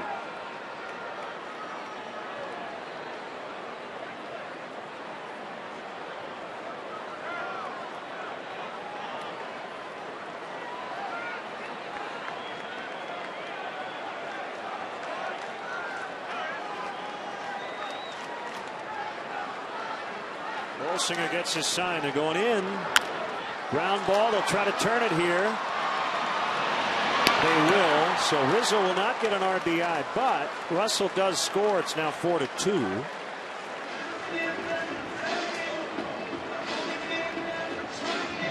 That's a big pitch by Bolsinger, and he didn't get the ball in where he wanted to.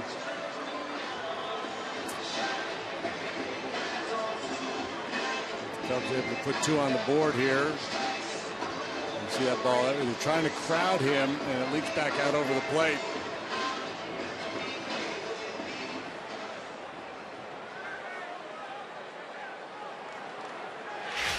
Big double play dialed up by Bolsinger.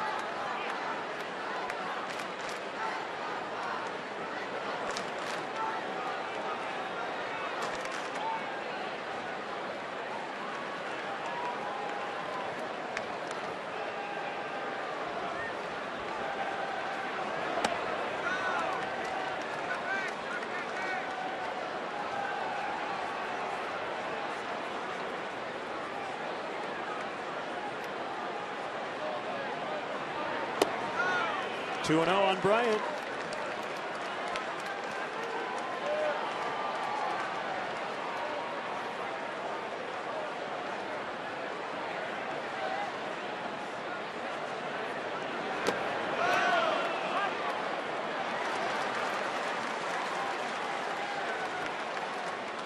Curveball. Seen at least one 3-0 breaking ball from him here tonight.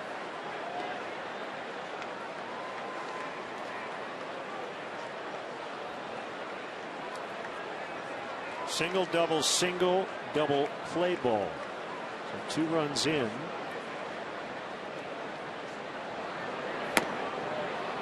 A 3-0 breaking ball.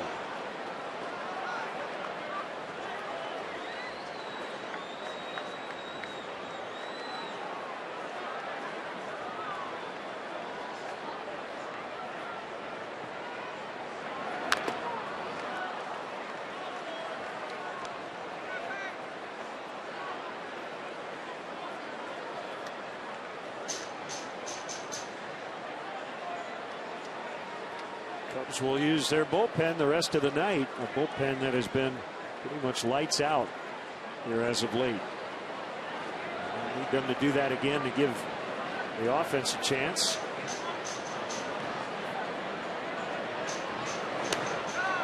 He walked him.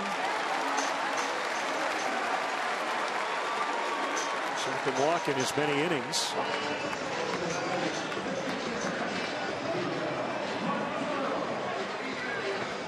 That's going to do it for Bolsinger. Comes 1 out shy from qualifying for a win. Don Mattingly's job is not to get Bolsinger wins, it's to get the Los Angeles Dodgers wins. And Montero's coming up, representing the tying run. Interesting there, when the bases were cleared, he worked from the stretch, even though he had been working from the windup earlier. So he will leave with the lead, but cannot get the win because he did not complete 5 innings as a starter. It is the Weber Sauces and Seasonings call to the pen. Why grill with anything else? We'll be back.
Weber Sauces and Seasonings call to the pen. Here's J.P. Howell, his first appearance in the series. He's like Bolsinger in that he likes his curveball an awful lot. He's unlike him in that he's left-handed. Boy, but he's been really good. An 0.45 ERA through 26 appearances. Scoreless baseball in 24 of those 26 for Howell. Not a hard thrower. Nice ball, curve, and change.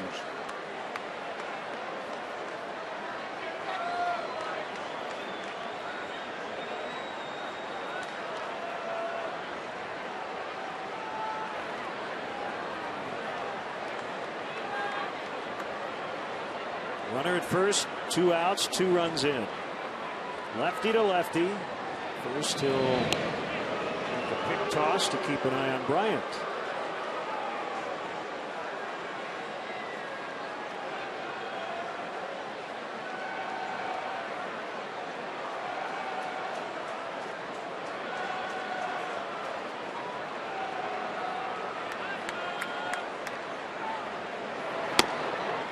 The best ERA among all National League relievers. He's worked at least 20 innings.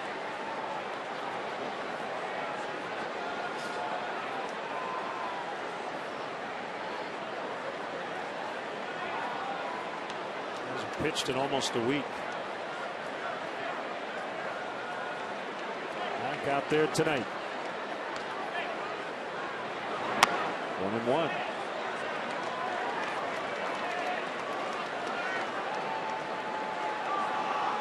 Started with the Royals, had some good years with the Rays. He's been a Dodger since 2013.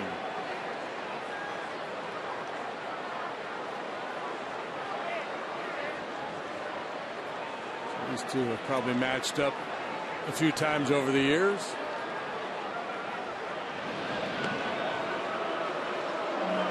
Heated Dodger Diamondback rivalry. Yeah, it got very heated a couple of years ago, didn't it? It was one of the nastiest brawls we've seen in a long time. Montero, 100 career games coming in against the Dodgers, 10 home runs.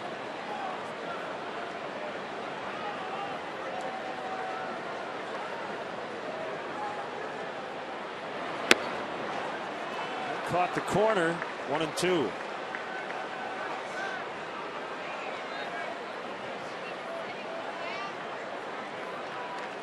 Interesting deployment that the Dodgers have here with Montero up.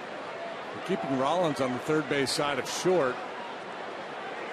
And Hernandez out there playing rover and shallow right.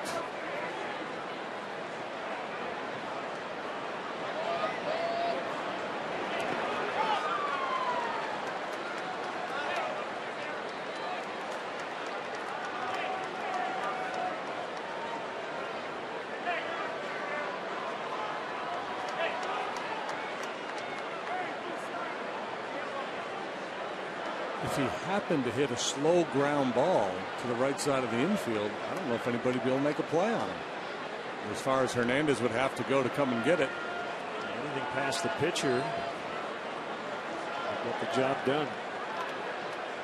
Miguel usually tries to hit the ball about 900 feet, however. 3-2. A walk would work. Yeah, it's hard to hit changeups. I mean, it's hard to take a little off as a hitter. Unless you're going to bunt it. But if it were to happen, roll over on one, go softly out towards where Hernandez normally would be stationed. That would work just fine. Bryant goes on the 3-2, and Montero spikes out to end the inning. Cubs, however, will cut the deficit in half. It's now 4-2 Dodgers after 5.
Cub fans, don't miss your chance to catch the best matchups in baseball. Reserve your place in line for history in the making. Join the season ticket holder waiting list. It's easy. It's free to register. For details, visit Cubs.com/waitlist. Bullpen time. Here's lefty James Russell. We have a theme here tonight. Tonight's game brought to you by the Amalgamated Union of Soft Tossers. Finesse guys. It's Bolsinger, Howell, and Russell. I don't know that we've seen a pitch over 90 miles an hour yet tonight. You're right. There's one right at 90.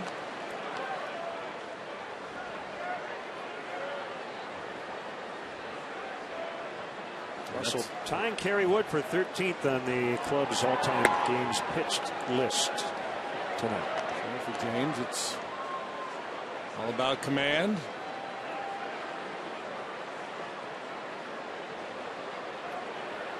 And he's got a variety of pitches. Tapper up along first. Russell a barehand, the flip to Rizzo as he leaves his feet. One out. That is such a good play. Go try this in the backyard. You get a sense of how tough this play is to make as the ball is rolling away from him to barehand it while falling and flip it to Rizzo. That's spectacular.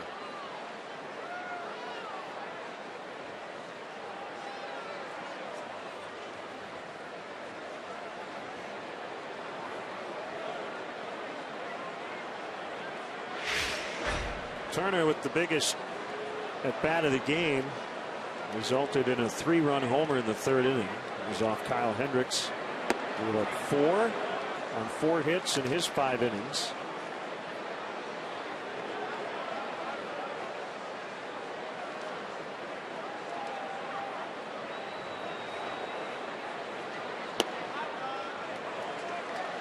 Fastball, curve, slider change for Russell. Usually has command of all those pitches.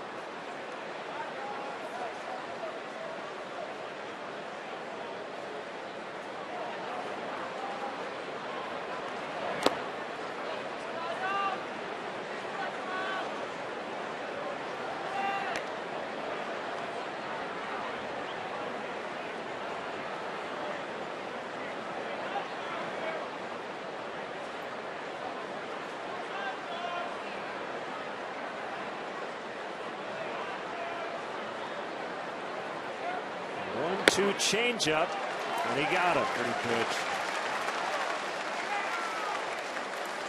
Big start for Russell here. Nice play, and now a big strikeout of a dangerous hitter.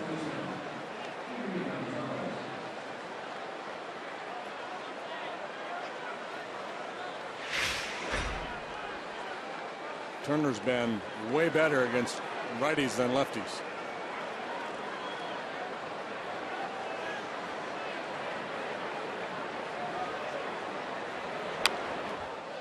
Foul strike on Adrian Gonzalez.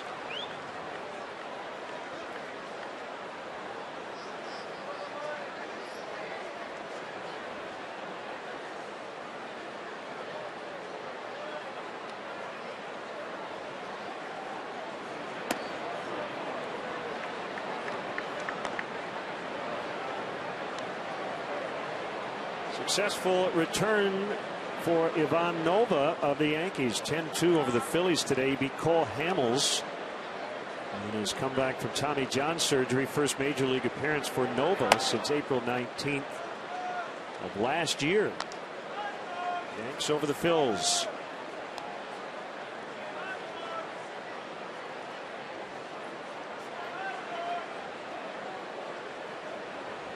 Gave up 3 hits into the 7th. Did not allow a run today.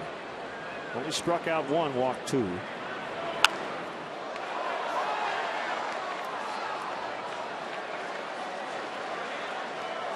It snaps the Phillies' 3-game win streak. Phil Hughes beat Chris Sale. Twins over the White Sox 6-1. So Chris Sale has lost to Minnesota 3 times.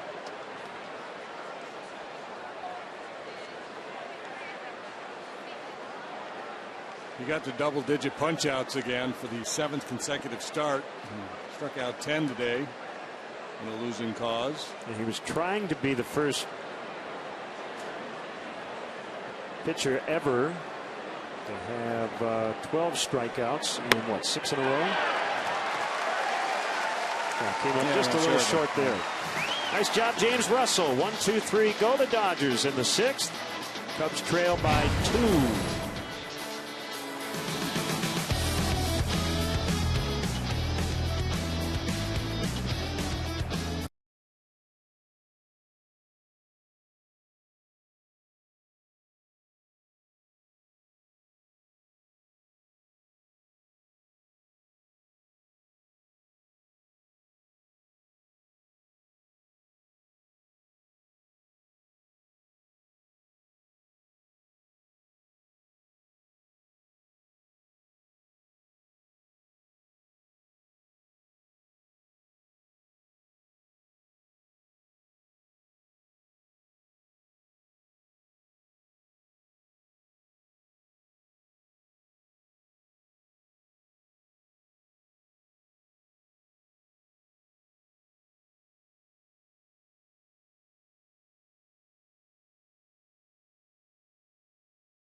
Brought to you by DraftKings. Play daily fantasy baseball on DraftKings for free using promo code Northside. Starlin Castro leading off the Cubs 6th. He's 1 for 2 at the plate. And outside for ball 1. 4-2 Dodgers. Cubs took the first 2 of this set, took the final 2 in Minneapolis, so that's let's see, 4 in a row.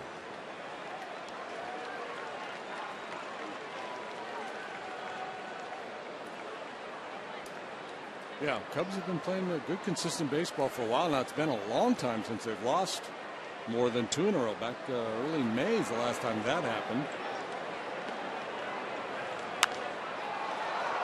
Probably not going to work out. Rollins with the catch. Pretty relaxed clubhouse, a dugout. Just noticed between innings they were playing Starlin's walk-up music. Coaching staff, this Jason Hamill getting into it. Fun. Everybody loose. Justin Grimm chatting with Lester Strode.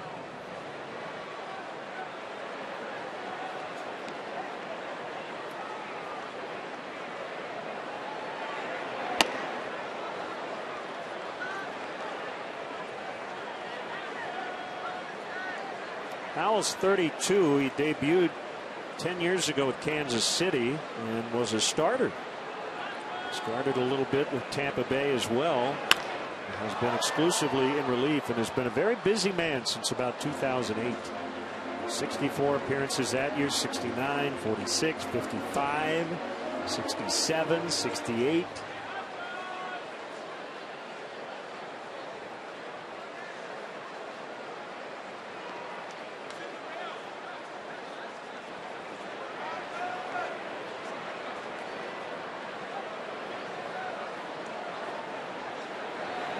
The last time he had more innings pitched than appearances was 08.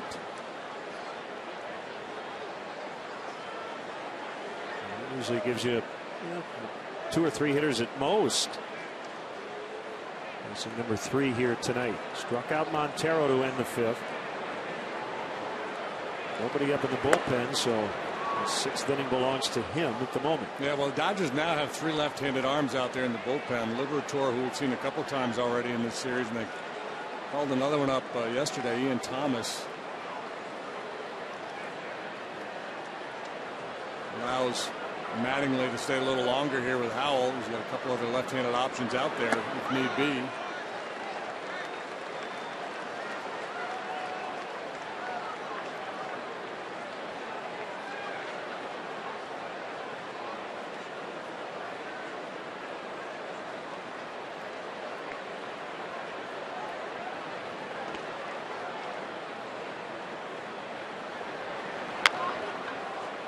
Back to Howell.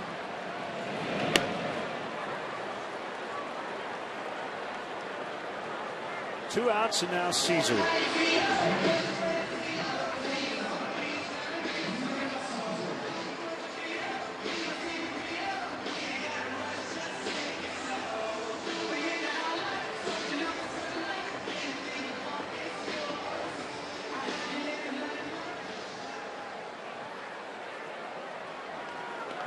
So the Iowa Cubs were postponed today in Des Moines due to rain. And I noticed they were scheduled to play the Omaha Storm Chasers. Apparently, Omaha chased a storm right into Des Moines. Dan Vogelbach hit a game-winning 3-run homer in the Southern League All-Star game. 9-0 North Division victory.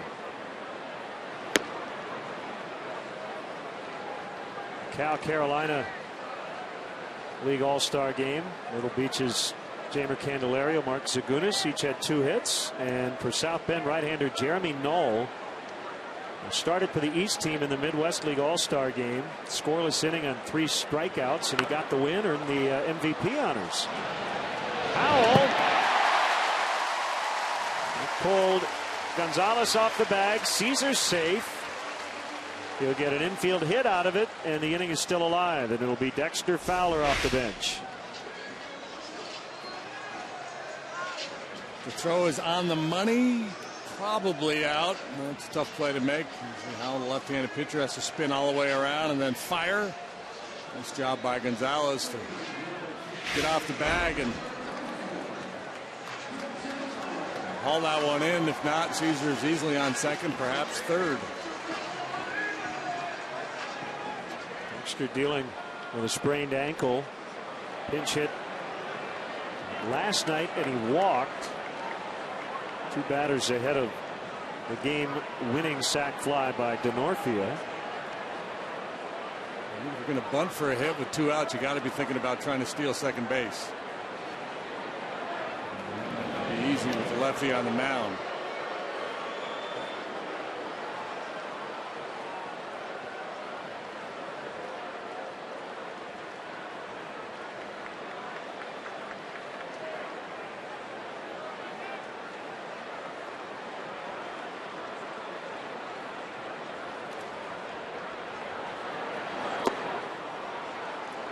Fowler hit left-handed last night, right-handed tonight.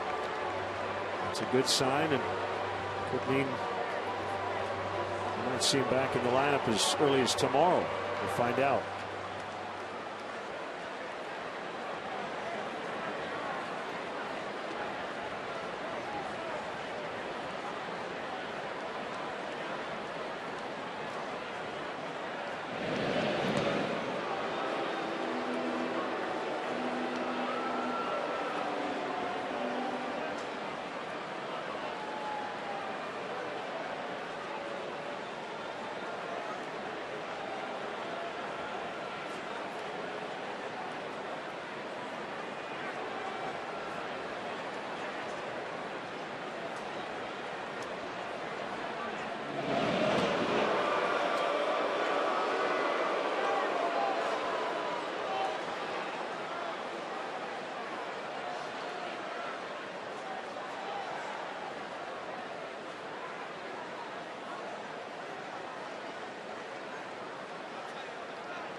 1.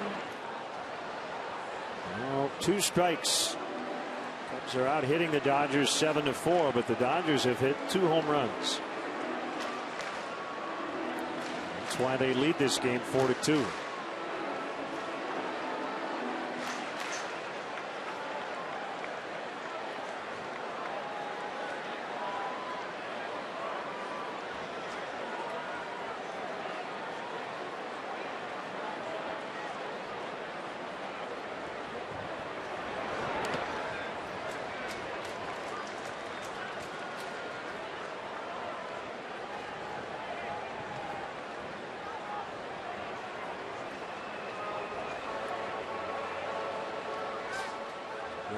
One of their offseason acquisitions. I recall back in December checking online the baseball news, and just about every day it felt like Andrew Friedman made a move. Jettison D. Gordon, Hanley Ramirez, Matt Kemp, Dan Herron, Brian Wilson, brought in Howie Kendrick, Jimmy Rollins, Grandal, Brandon McCarthy, Brett Anderson, Juan Nicasio. 10 trades in less than a month after Friedman took over. Between he and A.J. Preller down there at San Diego, wheeling and dealing. 2-time defending NL West champs. Howell went down again. What's going on, man? Down goes Howell. It's like somebody tied his shoelaces together on him. Well, he can have a laugh after he gets out of the inning. It's still 4-2 Dodgers.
Life-size fabric growth chart presented by ATI Physical Therapy. After the ball game, the first 1,000 kids 13 and younger with wristbands will be allowed on the field to run the bases, weather permitting. For more information, visit Cubs.com. Life-size, huh? Life-size. Well, there's a little ground ball to first, and Howell just face plants.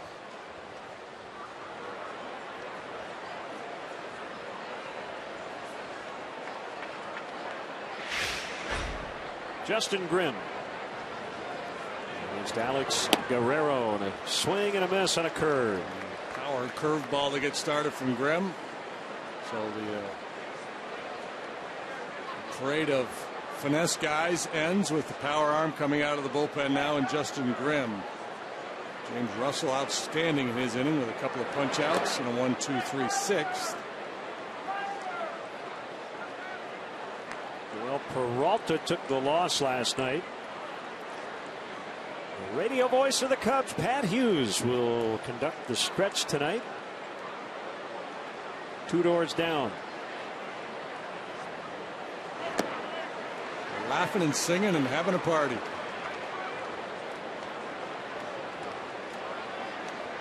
Guerrero signed with the Dodgers 2013, a 4-year, $28 million deal. Born in Cuba.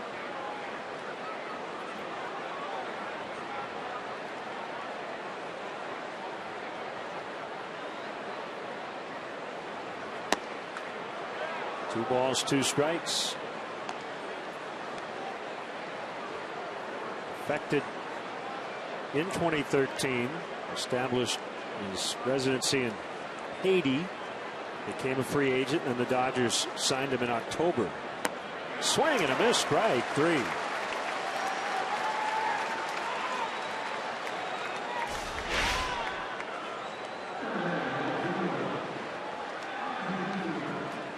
Watch him finish this breaking ball. That hand really comes flying through there. Uncle Charlie.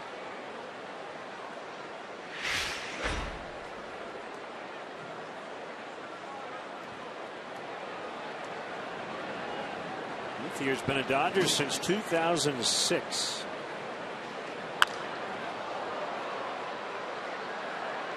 And find the seats down along left.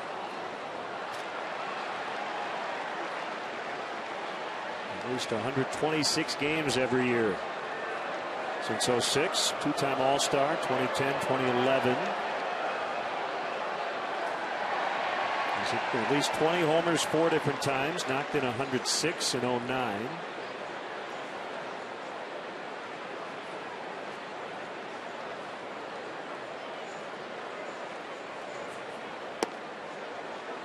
He's moved all 3 spots in the outfield. A little bit of first base.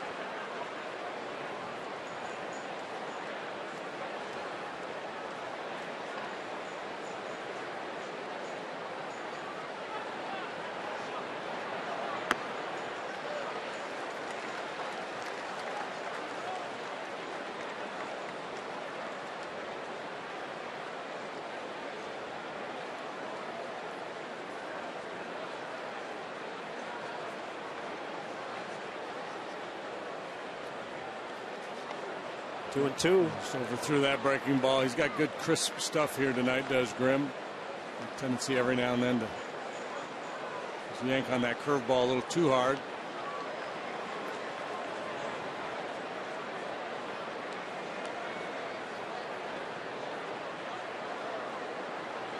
Shout out to Hack Smith, watching in Phoenix, Arizona. 81 years old, lifelong Cub fan, cheering on his team. Swing and a miss. Breaking ball's been terrific tonight. On a bite and a little extra heat. Yeah, He's 83. He hasn't been out there in a while, so he's feeling pretty chipper here this evening. 96-mile-an-hour heater, 83-mile-an-hour curveball.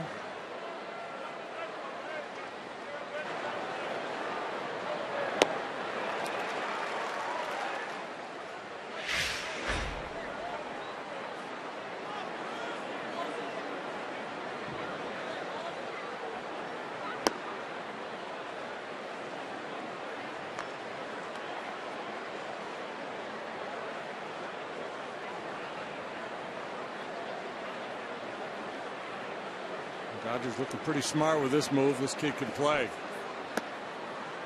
Solid behind the plate. Very good offensively. And reference all the changes they made. That coming after a year in which they won the division, won 94 games. Normally teams that win that much don't have that kind of turnover.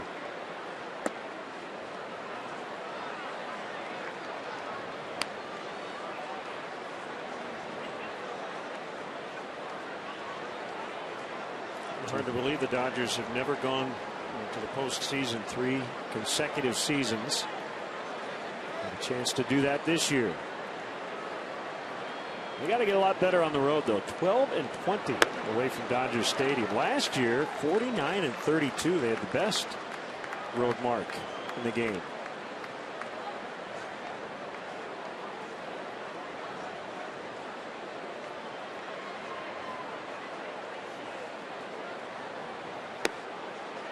Wow, Randall fairly passive there. 2 consecutive fastballs, a 3-0, understandable, but he'd be looking to swing on 3-1. He was just convinced he was going to get the curveball. He's going to get it right here. He got him. Justin Grimm strikes out the side. Time for the 7th inning stretch with Pat Hughes. For Take Me Out to the Ball Game, the radio voice of the Cubs, Pat Hughes. All right, nice and loud. Let me hear you. A 1, a 2, a 3. Take me out to the ball game. Take. Buy me some peanuts and Cracker Jack. I don't care if I ever get back.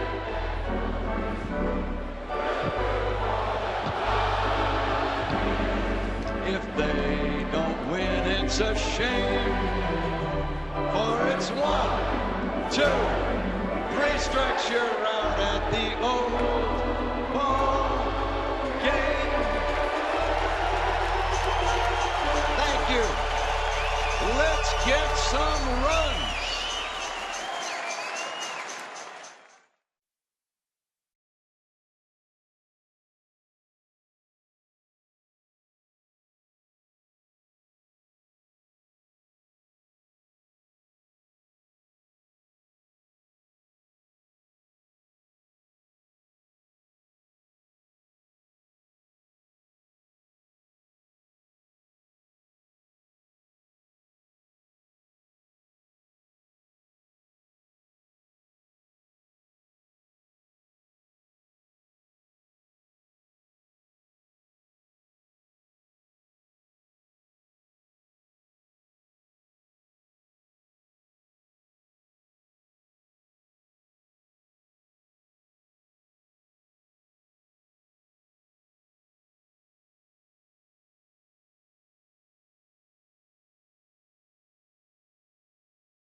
Joel Peralta recently off the DL with the loss last night. Scott Van Slyke now playing left. Van Slyke will be in the 9-hole in the Dodgers batting order. Peralta works for the 9th time on the DL for a long time because of the shoulder fatigue. Losing pitcher in the ball game last night. Here's another guy who doesn't throw many over 90 miles an hour. It's about location, deception, good split finger pitch.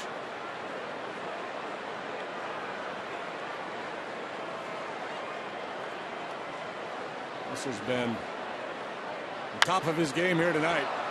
I'll remind you of K-Rod, Peralta with that delivery. Yeah, there's a little K-Rod going on there. Infield makes a catch. Russell makes an out for the first time. To Northfield.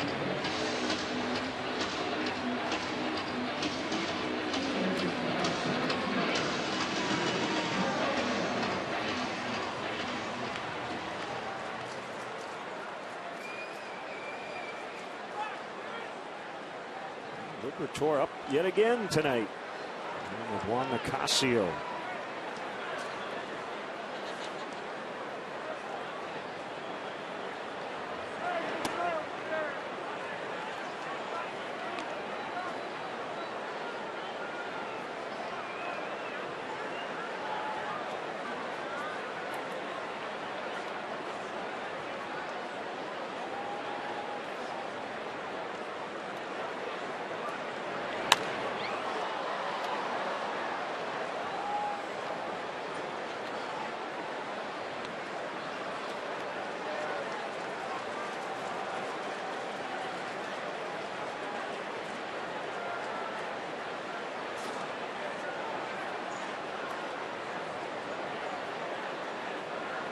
36,653. And tonight,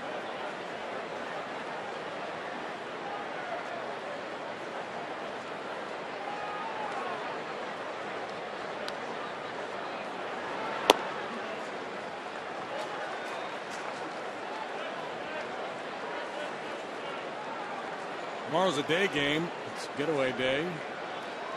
John Lester will pitch for the Cubs. Carlos Frias for the Dodgers.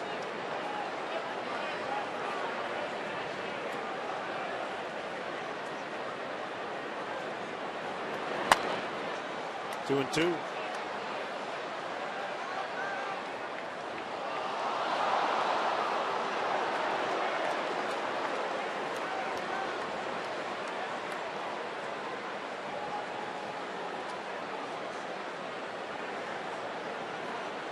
Rangers got their runs early.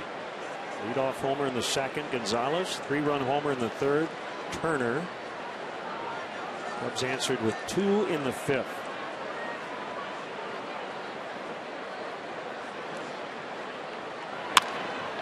On the ground to Rollins. He gets Denorfia. I think this is worth revisiting. Cubs scored one time to win the game last night, and they carried the hero off the field.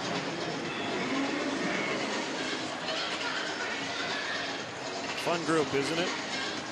Well, it's become the thing, right? The scrum after the walk-off win. We've seen it so much from the Cubs this year because they lead the world in doing it. Well, they're hanging around tonight. Yeah. Chance to do it again. Weber's Sauces and Seasonings called to the pen. We'll be back in the 7th.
Field with additional amenities and more group spaces.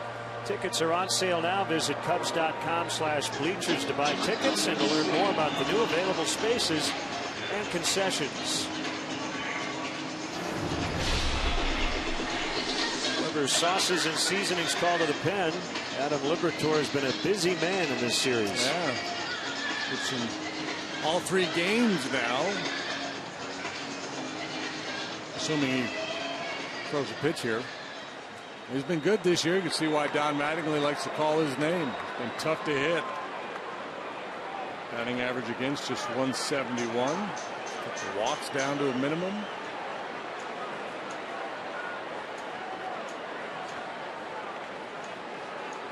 Rizzo looking for a little redemption. It's been a tough night for him so far.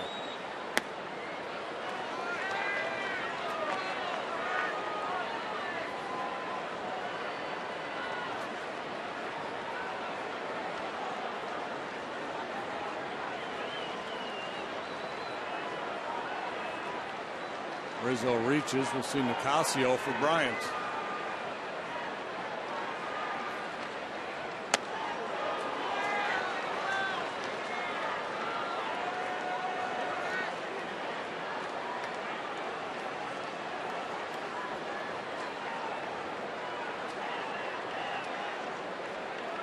Liberatore had the previous 4 days off before this series.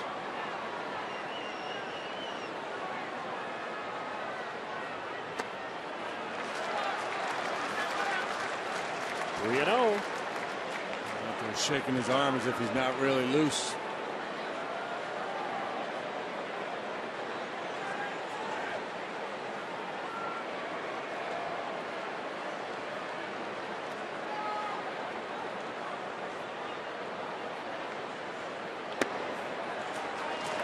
Particularly close. Ball 4.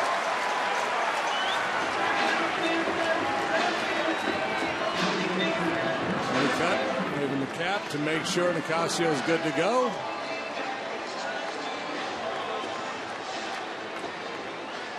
We'll have another Weber sauces and seasonings called to the pen. So Liberatore came in, missed 4 straight, and he's done. And it will be Nicasio against Bryant when we come back in the 7th.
Seasonings called to the pen. Juan Nicasio, right-hander, taking his final warm-up tosses.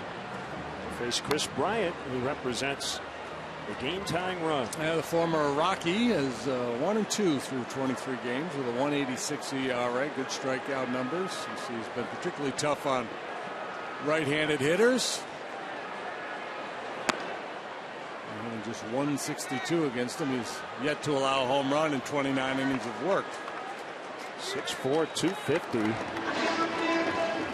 28 years old. Some would argue he's due to give up a long ball.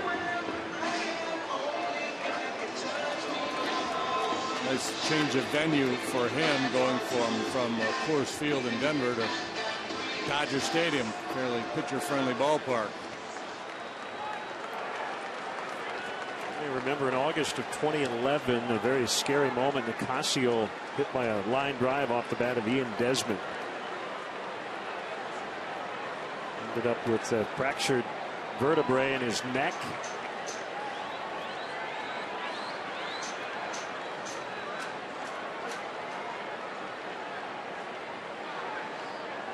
He faces Bryant with Rizzo at first, 2 outs, 4-2 Dodgers in the 7th. And here we go. It's a strike. He's got a good arm.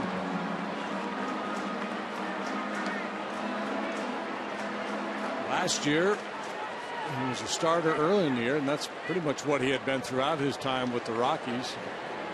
Got sent out, came back, and pitched pretty well in relief for them, and that's what piqued the Dodgers' interest. 94, then 95, and it's 0-2.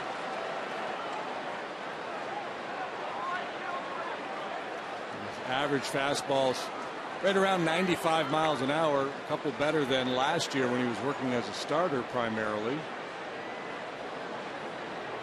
Come in there for an inning and aired out. Hard hit on the ground, base hit, an 0-2 single for Chris Bryant. That'll bring up Montero. Chris Bryant doesn't panic. We've talked a lot about his ability to work his way back into counts. 0-2 to 3-2 or 0-2 and coming back and working a walk. He's done that a good number of times. This time he's just kind of short and quick to a 96-mile-an-hour elevated fastball.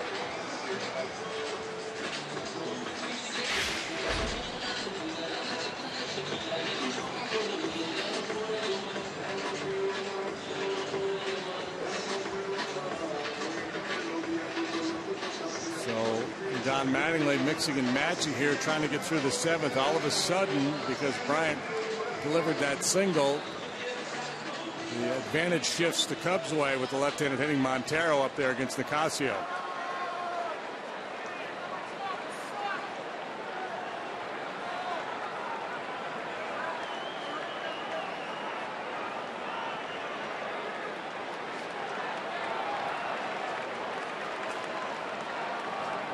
This happening with 2 outs, a walk and a single, and now Montero.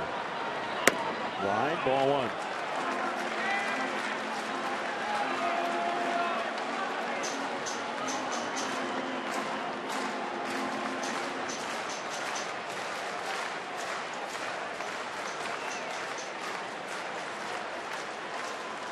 As you would guess, Montero's faced Nicasio more than any active Cub. Back to the Diamondback Rocky matchups. 4 for 13 with 2 homers, 3 walks.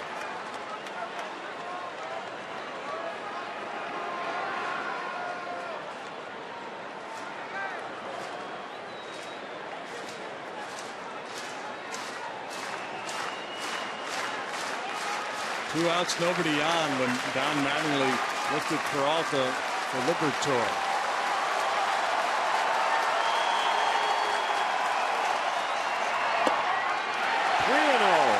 Which makes more sense. Even as good as Rizzo is against left-handed pitching, it's an understandable move. It makes even more sense if it was a 1-run game, but it wasn't. It was a 2-run cushion. And his greatest fear hasn't been realized yet, but the potential is there. There's those walk Bryant's base hits spoiling the matchup advantage that Mattingly had. It's the green light with the wind not doing much, but whatever it's doing, it is blowing out a couple of miles an hour.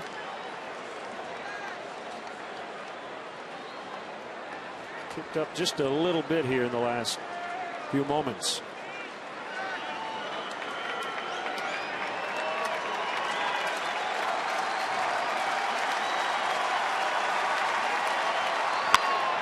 High fly ball to left, but then Slight will get it. And the Cubs are done in the 7th. They strand a pair. They trail by the same.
If you ride your bike, use the Cubs courtesy bike check. If you drive your car, the Cubs provide free parking and shuttle service on night and weekend games from 3900 North Rockwell. For details, visit Cubs.com. You strike out the side, you get to start the next inning. Justin Grimm, 16 pitches, 3 punch outs in the 7th. So now facing Jimmy Rollins in the 8th.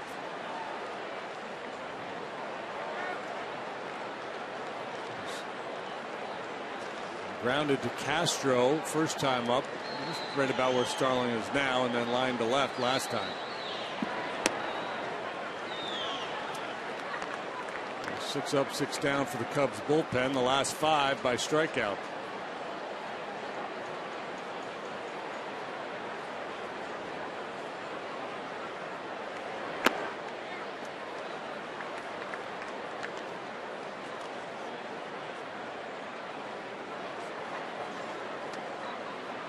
Dodgers traded for Jimmy Rollins, presumably to bridge the gap until they bring up Corey Seager, the really good young shortstop prospect they have in the minor leagues. If Rollins doesn't get things going offensively, that may happen sooner rather than later.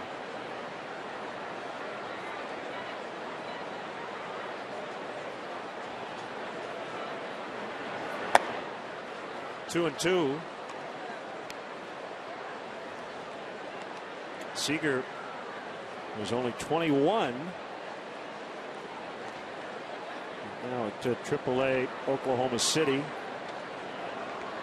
2 home runs today. Is it possible? Yesterday or today?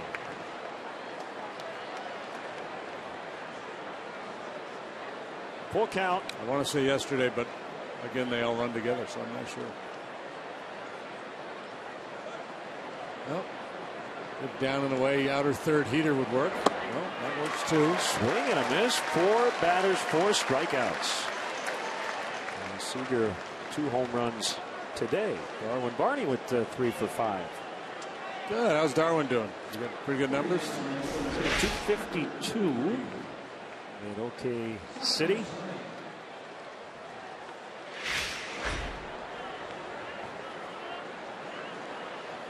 Van Slyke,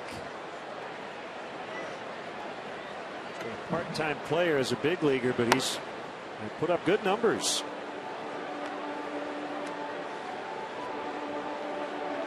Son of a former major leaguer, Andy Van Slyke.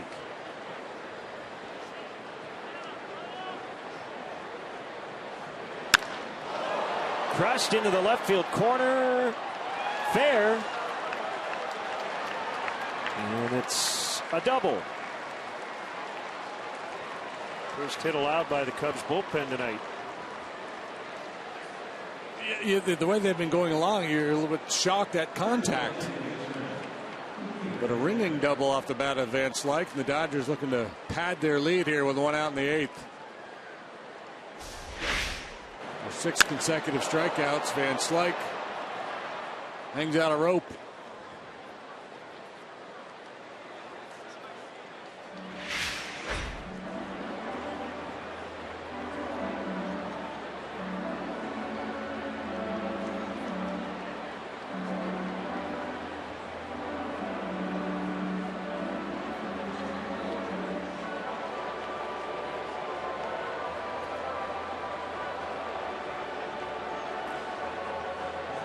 Justin Grimm, 4 strikeouts so far tonight, giving him 28 for the season and 17 in the 3rd innings. That's a pretty impressive strikeout rate.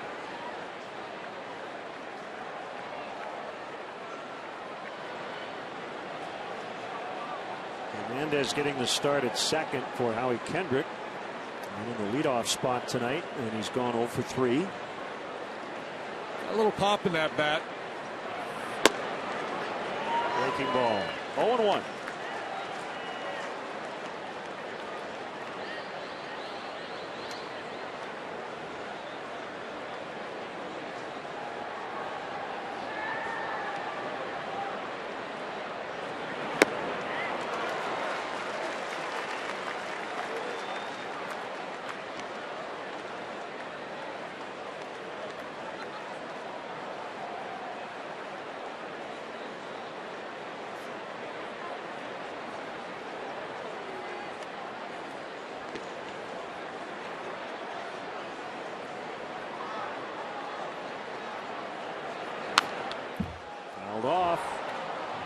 bury that one. You don't want to leave that 0-2 breaking ball in the zone.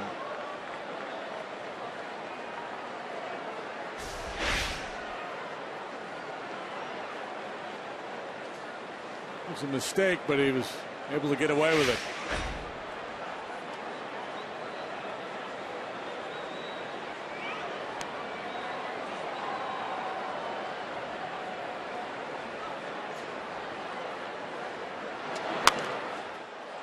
Popped him up. And Rizzo in foul territory makes the catch. So 2 outs. That will be it for Grimm.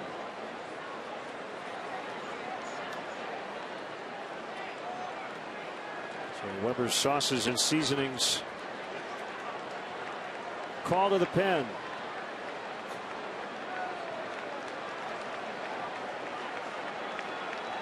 Justin wanted to finish his 8th inning, will not be given that opportunity. And Jackson coming on. 4-2 Dodgers.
Edwin Jackson.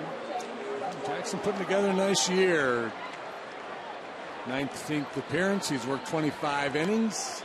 Now 22 hits. None have left the ballpark. 2.52 ERA. He's been really tough on lefties. They're hitting just $1.61 against him. It's 5 hits and 31 tries for the left-handed hitters against Jackson.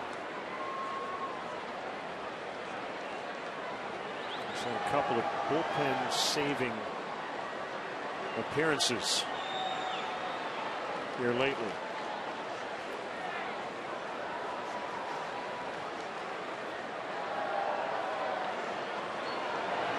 Three and 2/3 at Detroit and a 6-0 loss on the 9th of June. 2 innings and a 6-0 loss versus Cleveland on the 16th, and then 3 innings scoreless ball in Minnesota over the weekend. And regardless of the game situation in which you pitch, if you pitch well and you do it over and over a few times, you're going to get increased responsibility. Build that trust with your manager.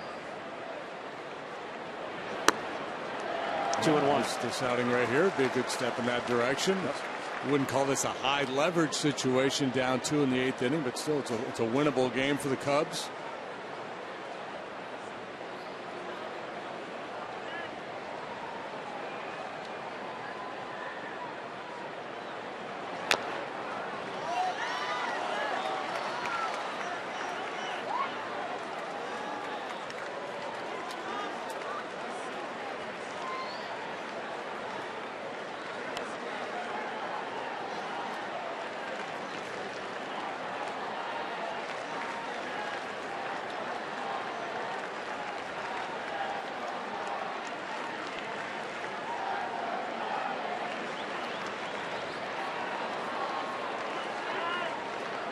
Peterson wants time.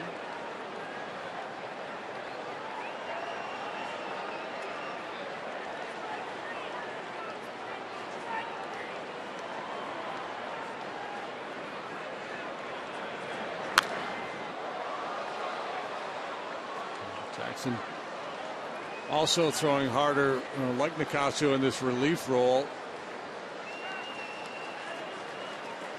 Even though he has been stretched out, he's had some longer outings. His fastball velocity's up a couple of ticks from last year, and his slider velocity's up about 3 miles per hour. Tighten that pitch up.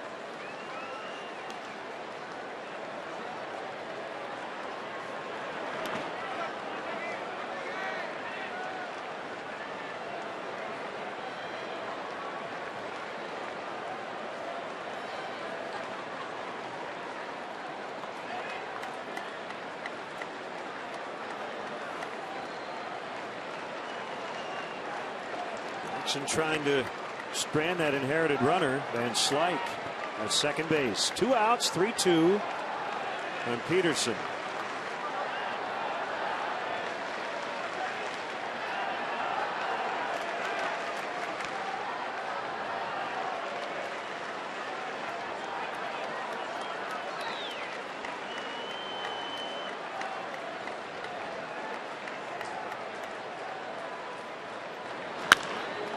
Base hit in the right.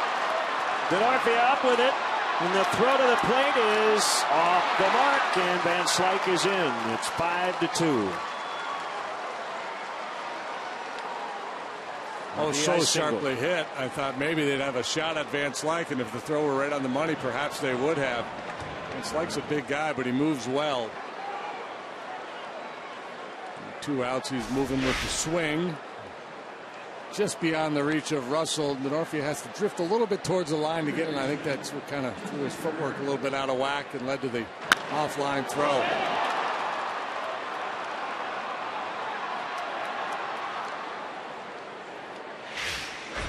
So that run will be charged to Grimm. And now it's Turner.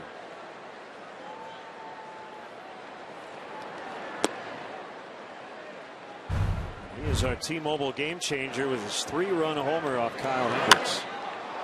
Looked like a little cut changeup from Kyle as it stayed up out over the plate for Turner. His 10th home run.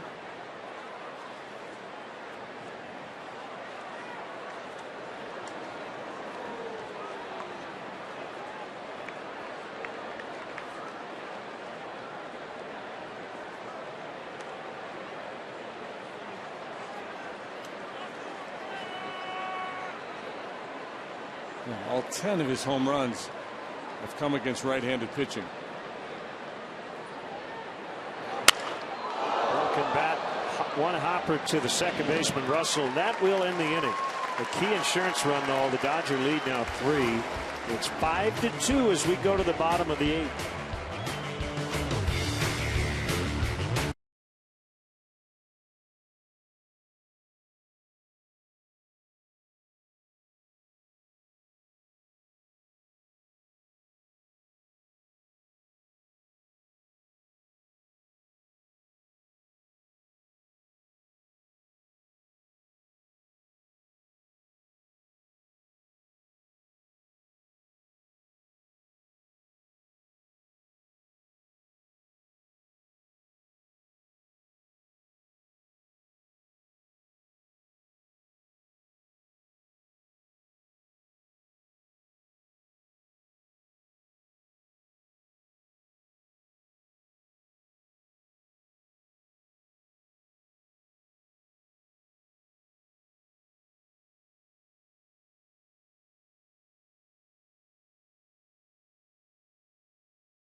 Sportsnet Tuesday night from the Big Apple. Cubs and the Mets. First of a 3-gamer.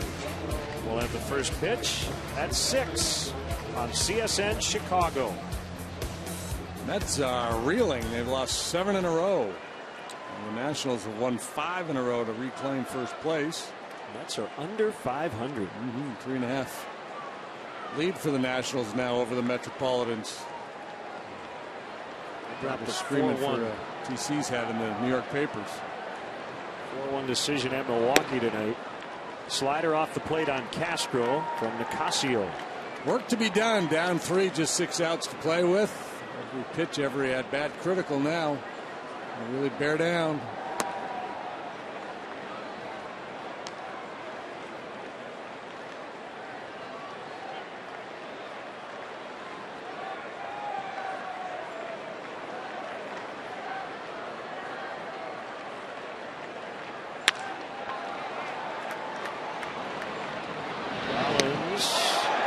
Gonzalez hanging on the bag. We might take a look at this one. I don't see any movement from Joe Madden.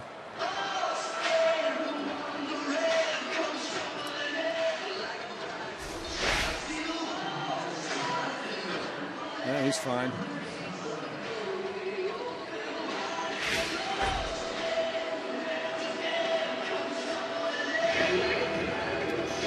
Luis Medina up in the bullpen.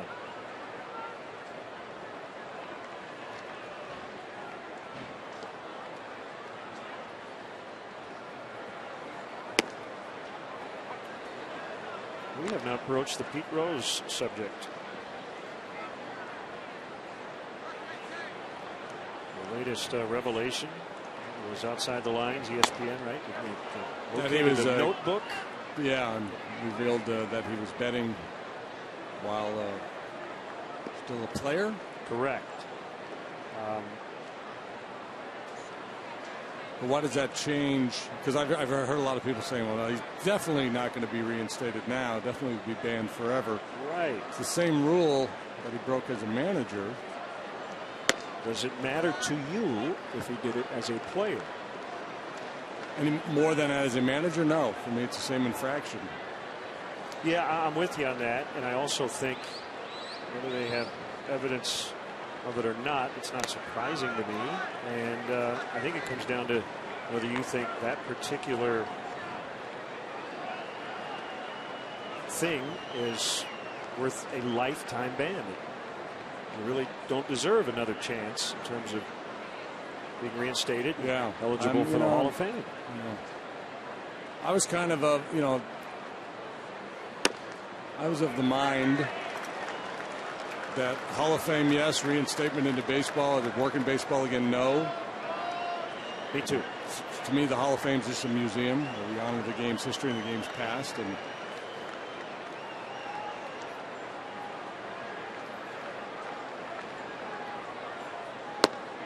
well, I think what upsets some people as Coughlin walks is that he has insisted that he never did it as a player. So, whether and for the longest time he insisted that he never did it at all. Right.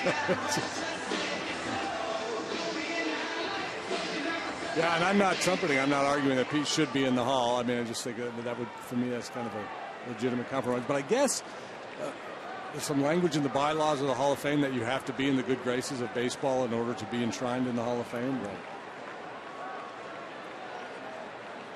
Yeah, so I guess the question was, did this week's revelations change your mind? And apparently the answer is no, and I probably would agree. Not with for you. me. It seems like for a lot of people it does. Yeah. And he will be allowed to participate in the All-Star festivities coming up next month.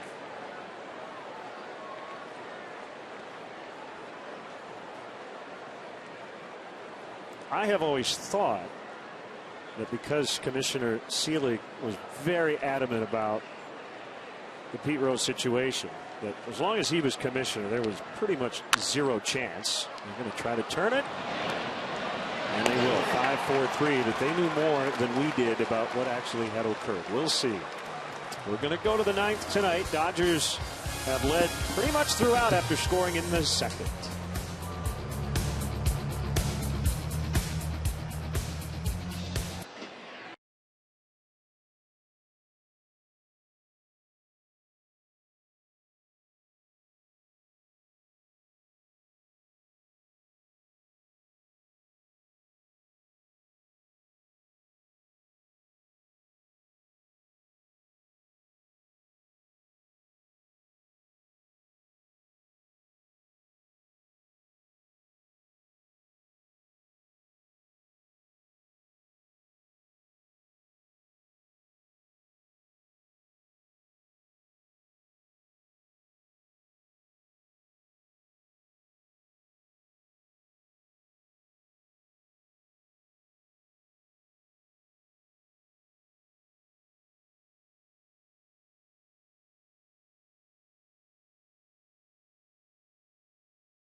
Made just one appearance so far with the Cubs, over from the Mariners in the Wellington Castillo deal. Combined, he has posted some pretty good numbers.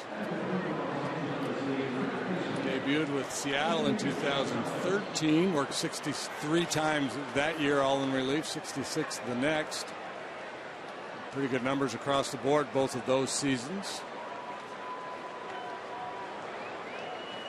The Cubs got him. The reports were that the velocity was down a little bit. And here go the Dodgers around the horn for the double play. Yep, this is a neighborhood play, so that would not have been subject to review, as it looked like Hernandez was not actually on the bag, but because the throw was right there, that is considered the neighborhood play. The exceptions in terms of replay. Now, Joel, let's say if he wanted to argue that, he could have gone out and said, I think it's not the neighborhood play, but I don't think he would have won it. In fact, I know he would have.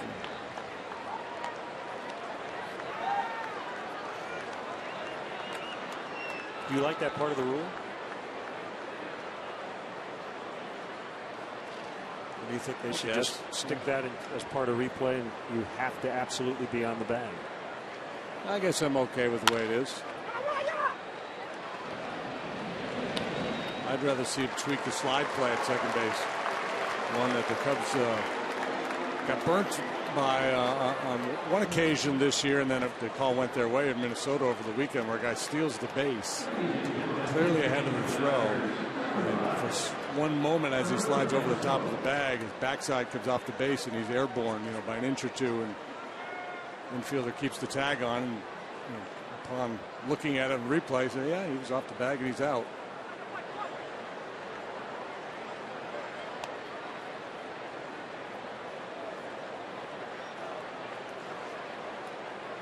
It'd be one thing if you slide past or beyond the base, right, kind of like in basketball, or above the cylinder. If you're, if you've hit the bag ahead of the tag, and your body just comes off a little bit, and you never go beyond the base. For me, I'd like to see that play changed for the guy's sake. Almost like the base is vertical up into the heavens. Yeah, rule of verticality. Yeah. Alberto Callaspo pinch hitting, and he lines one into center for a base hit. A little slip by Caesar, but he stayed on his feet. My only concern about the neighborhood play is that if we get into the postseason and a World Series and you have a huge game-changing play, it could be kind of a tweener on whether or not it's the neighborhood call.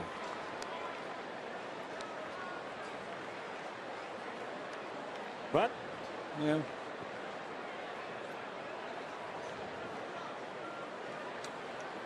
it's there to protect the infielder, right? It is. That's the idea behind it.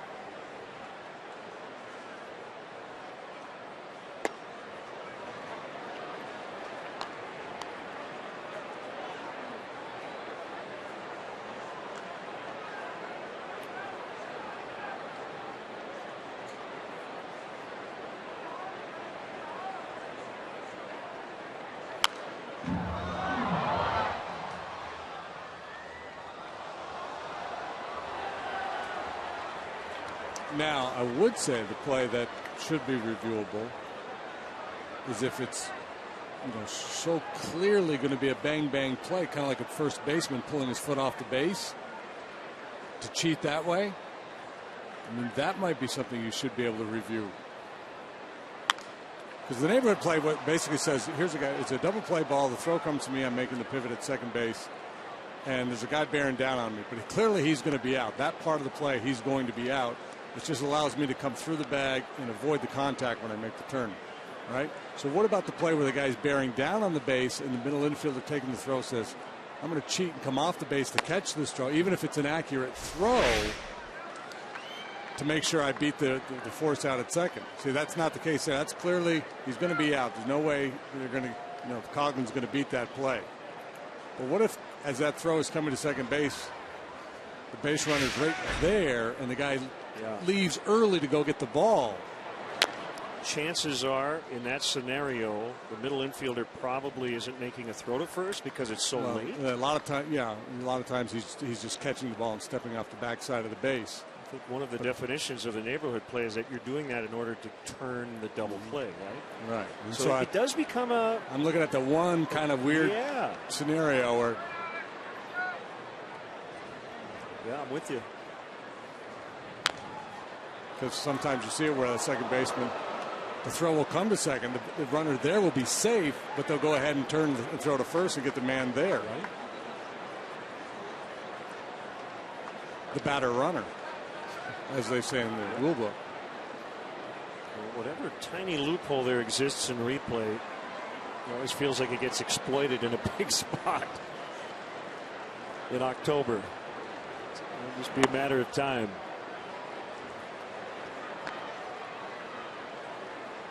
And then maybe they'll tweak it.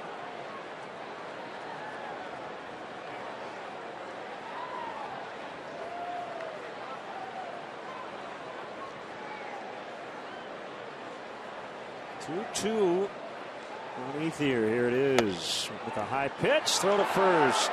Late.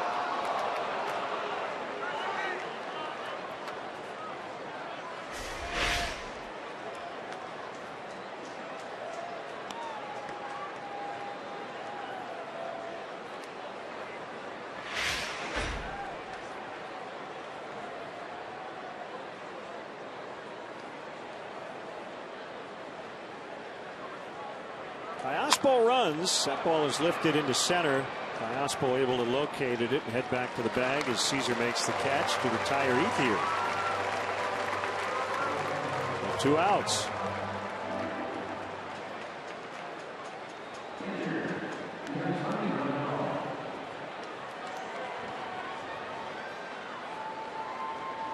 Big kid, isn't he? Gorgeous.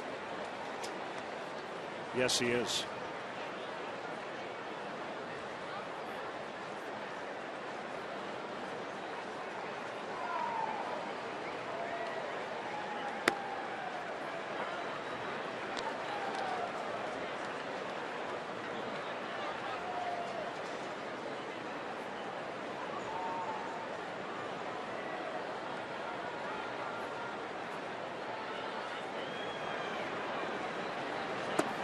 Yes, he did. The good slide balls there from him. Interesting how Grandal really tucks that front shoulder in as he gets ready to hit. Tumbler there. And he couldn't hold. 0-2.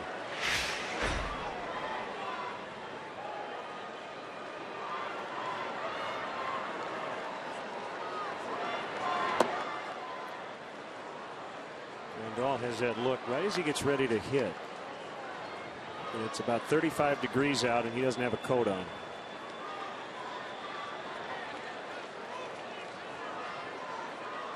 Just those shoulders like right there. Off the end of the bat, foul. Well, I remember being in Pony League. Tie it to your shoulder, they would say, right?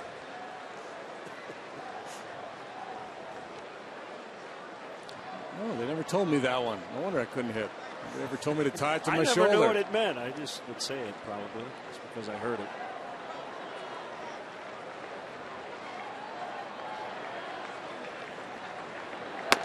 Outside, 2-2. Went to a Little League game a few years back. My nephew was playing in, and the parents, almost every one of them, yelling at their kids as they came up to hit. Look him over, get a good one. It's like, last thing I want my kid to do is swing and miss.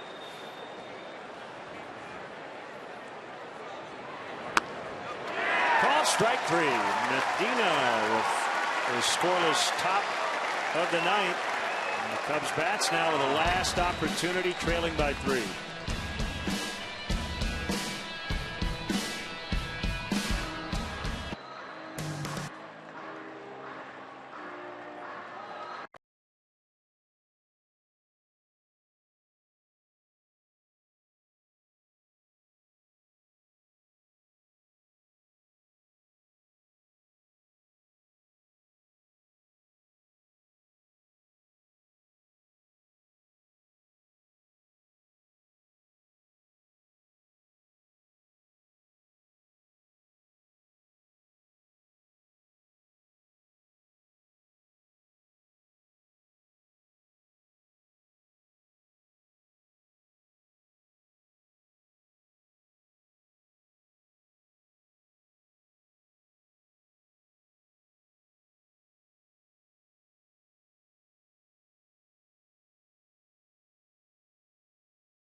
jeopardy.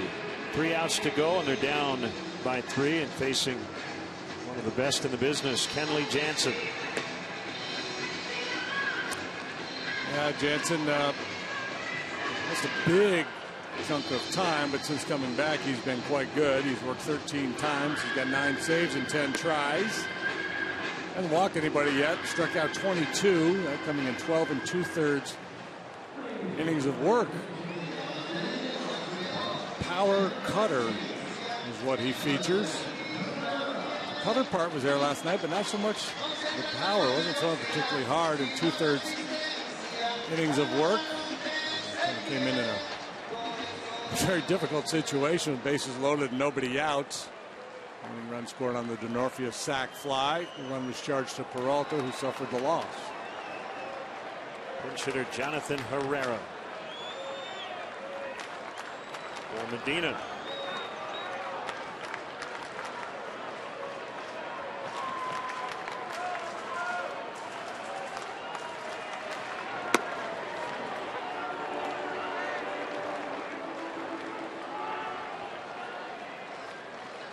Cutter clocked at 90. Usually he's a 94 or 95 guy.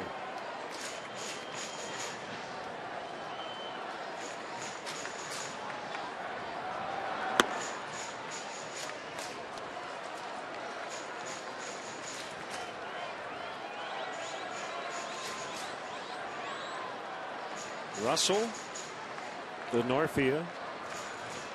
If anybody reaches Rizzo. Jonathan is a switch batter. Open stance. And he tops one. Jansen will throw in time. He got him. Oh, nice play by the big guy. Looked like that was going to turn into something positive for the Cubs. A little chopper by Herrera. Big burly right-hander made a nice play right off home plate. Crossing over into foul territory. Makes a nice throw to Gonzalez to get him.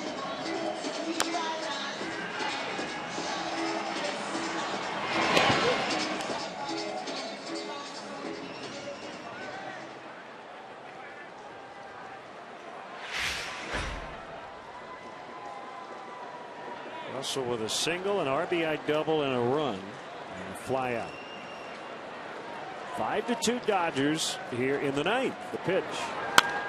Late swing.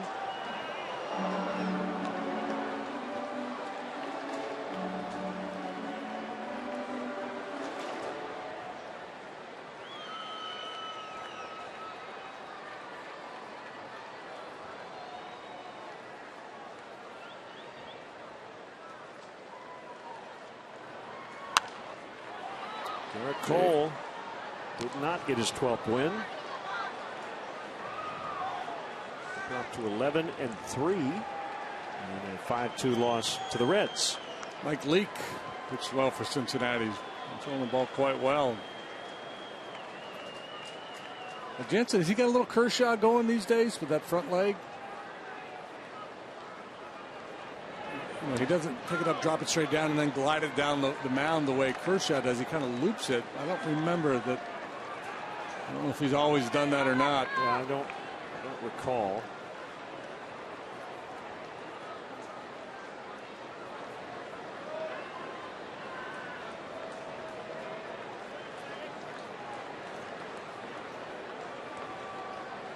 Cardinals 6-1 over the Marlins, a final. Garcia beat Latos.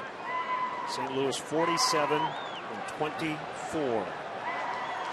Only team in baseball with a winning percentage over 600.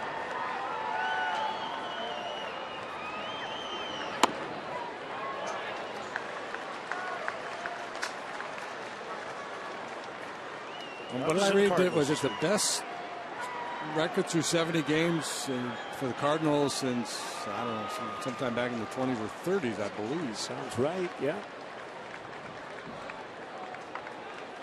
We're expecting to get Lance Lynn off the DL tomorrow. Swing and a miss, strike 3.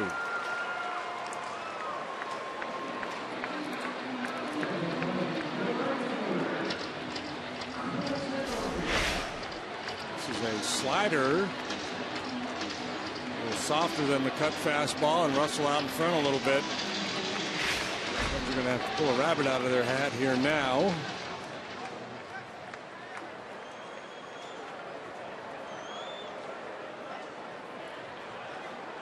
Buster Posey with a grand slam for the Giants tonight. They lead the Padres 5-0 in the fourth. Team at San Francisco.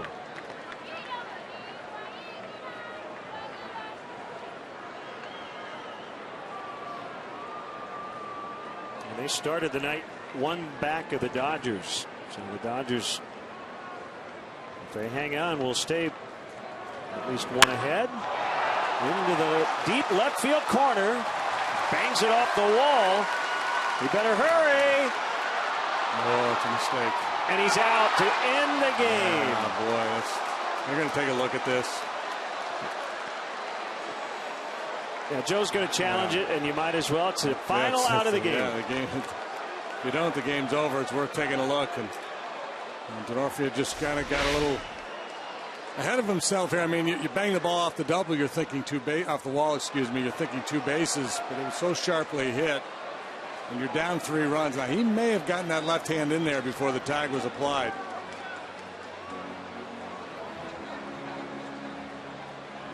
Ooh, I think he's safe. I don't know if they'll overturn the call, but I think he was safe. Very, very close play. Yeah, I don't know. Yeah, I don't know if there's enough there or not. Okay, so watch his left hand. Safe. I'm going to go safe. I think he was safe too. Whether they are convinced. It looked like major trouble for Chris when that ball hit the door. You are not expecting a left fielder to get a carom like that. I mean, usually you hit vines.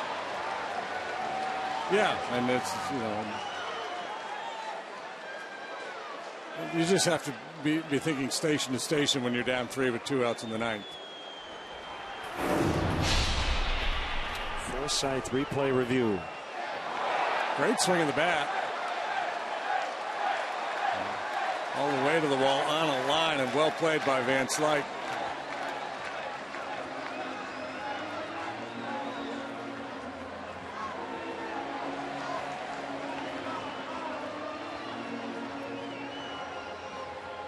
A no-brainer challenge for Joe. The game ends. He had a challenge. Even if he didn't, he would ask for a review, and they probably would give him one. Now that's a play that prior to replay wouldn't even get an argument from a manager.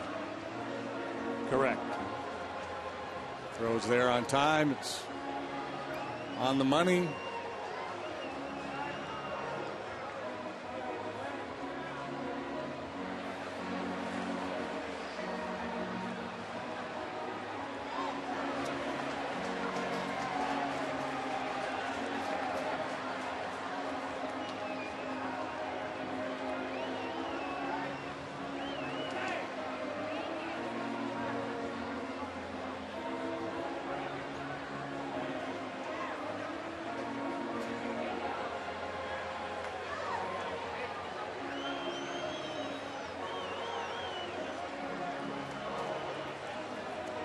If it's a 1-run game, I love that play, whether safe or out. Trying to get into scoring position.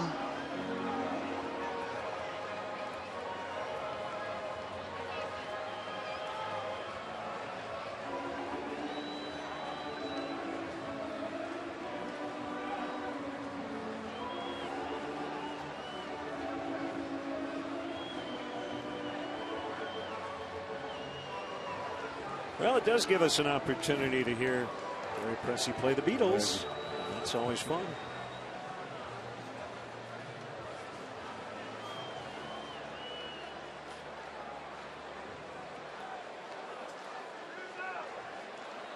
I think they should just do rock, scissors, paper for it and move on.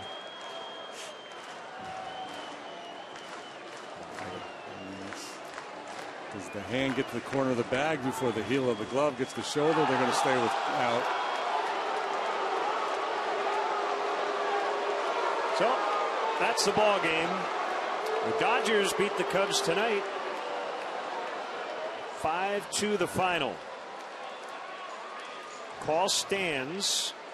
Did not have conclusive evidence to overturn. Kind of an anticlimactic end to a ball game. Time now for a Binny's Beverage Depot toast of the game. Mike Bolsinger will not get a win because he did not get through 5, but he got off to a good start, got some run support. Yeah, and I think the biggest play of the game, probably, aside from the Turner 3-run home run, was the double play he induced from Anthony Rizzo after the Cubs had scored 2 in the 5th. They got that ground ball, they got 2, kind of cleaned up that 5th inning. He didn't get through the inning to qualify for the win, but it was a big part of it. So that will wrap up our coverage from the ballpark, but still more to come from the studio, so stay tuned, and we're back with you next Tuesday night here on CSN. From New York, Cubs and Mets, 6 o'clock Central Time. Now for JD and our entire crew here at Wrigley Field, I'm Len Casper. So long, your final score, Cubs. Drop this one. Dodgers 5, Cubs 2. Blue Cross Blue Shield Cubs post-game live is next.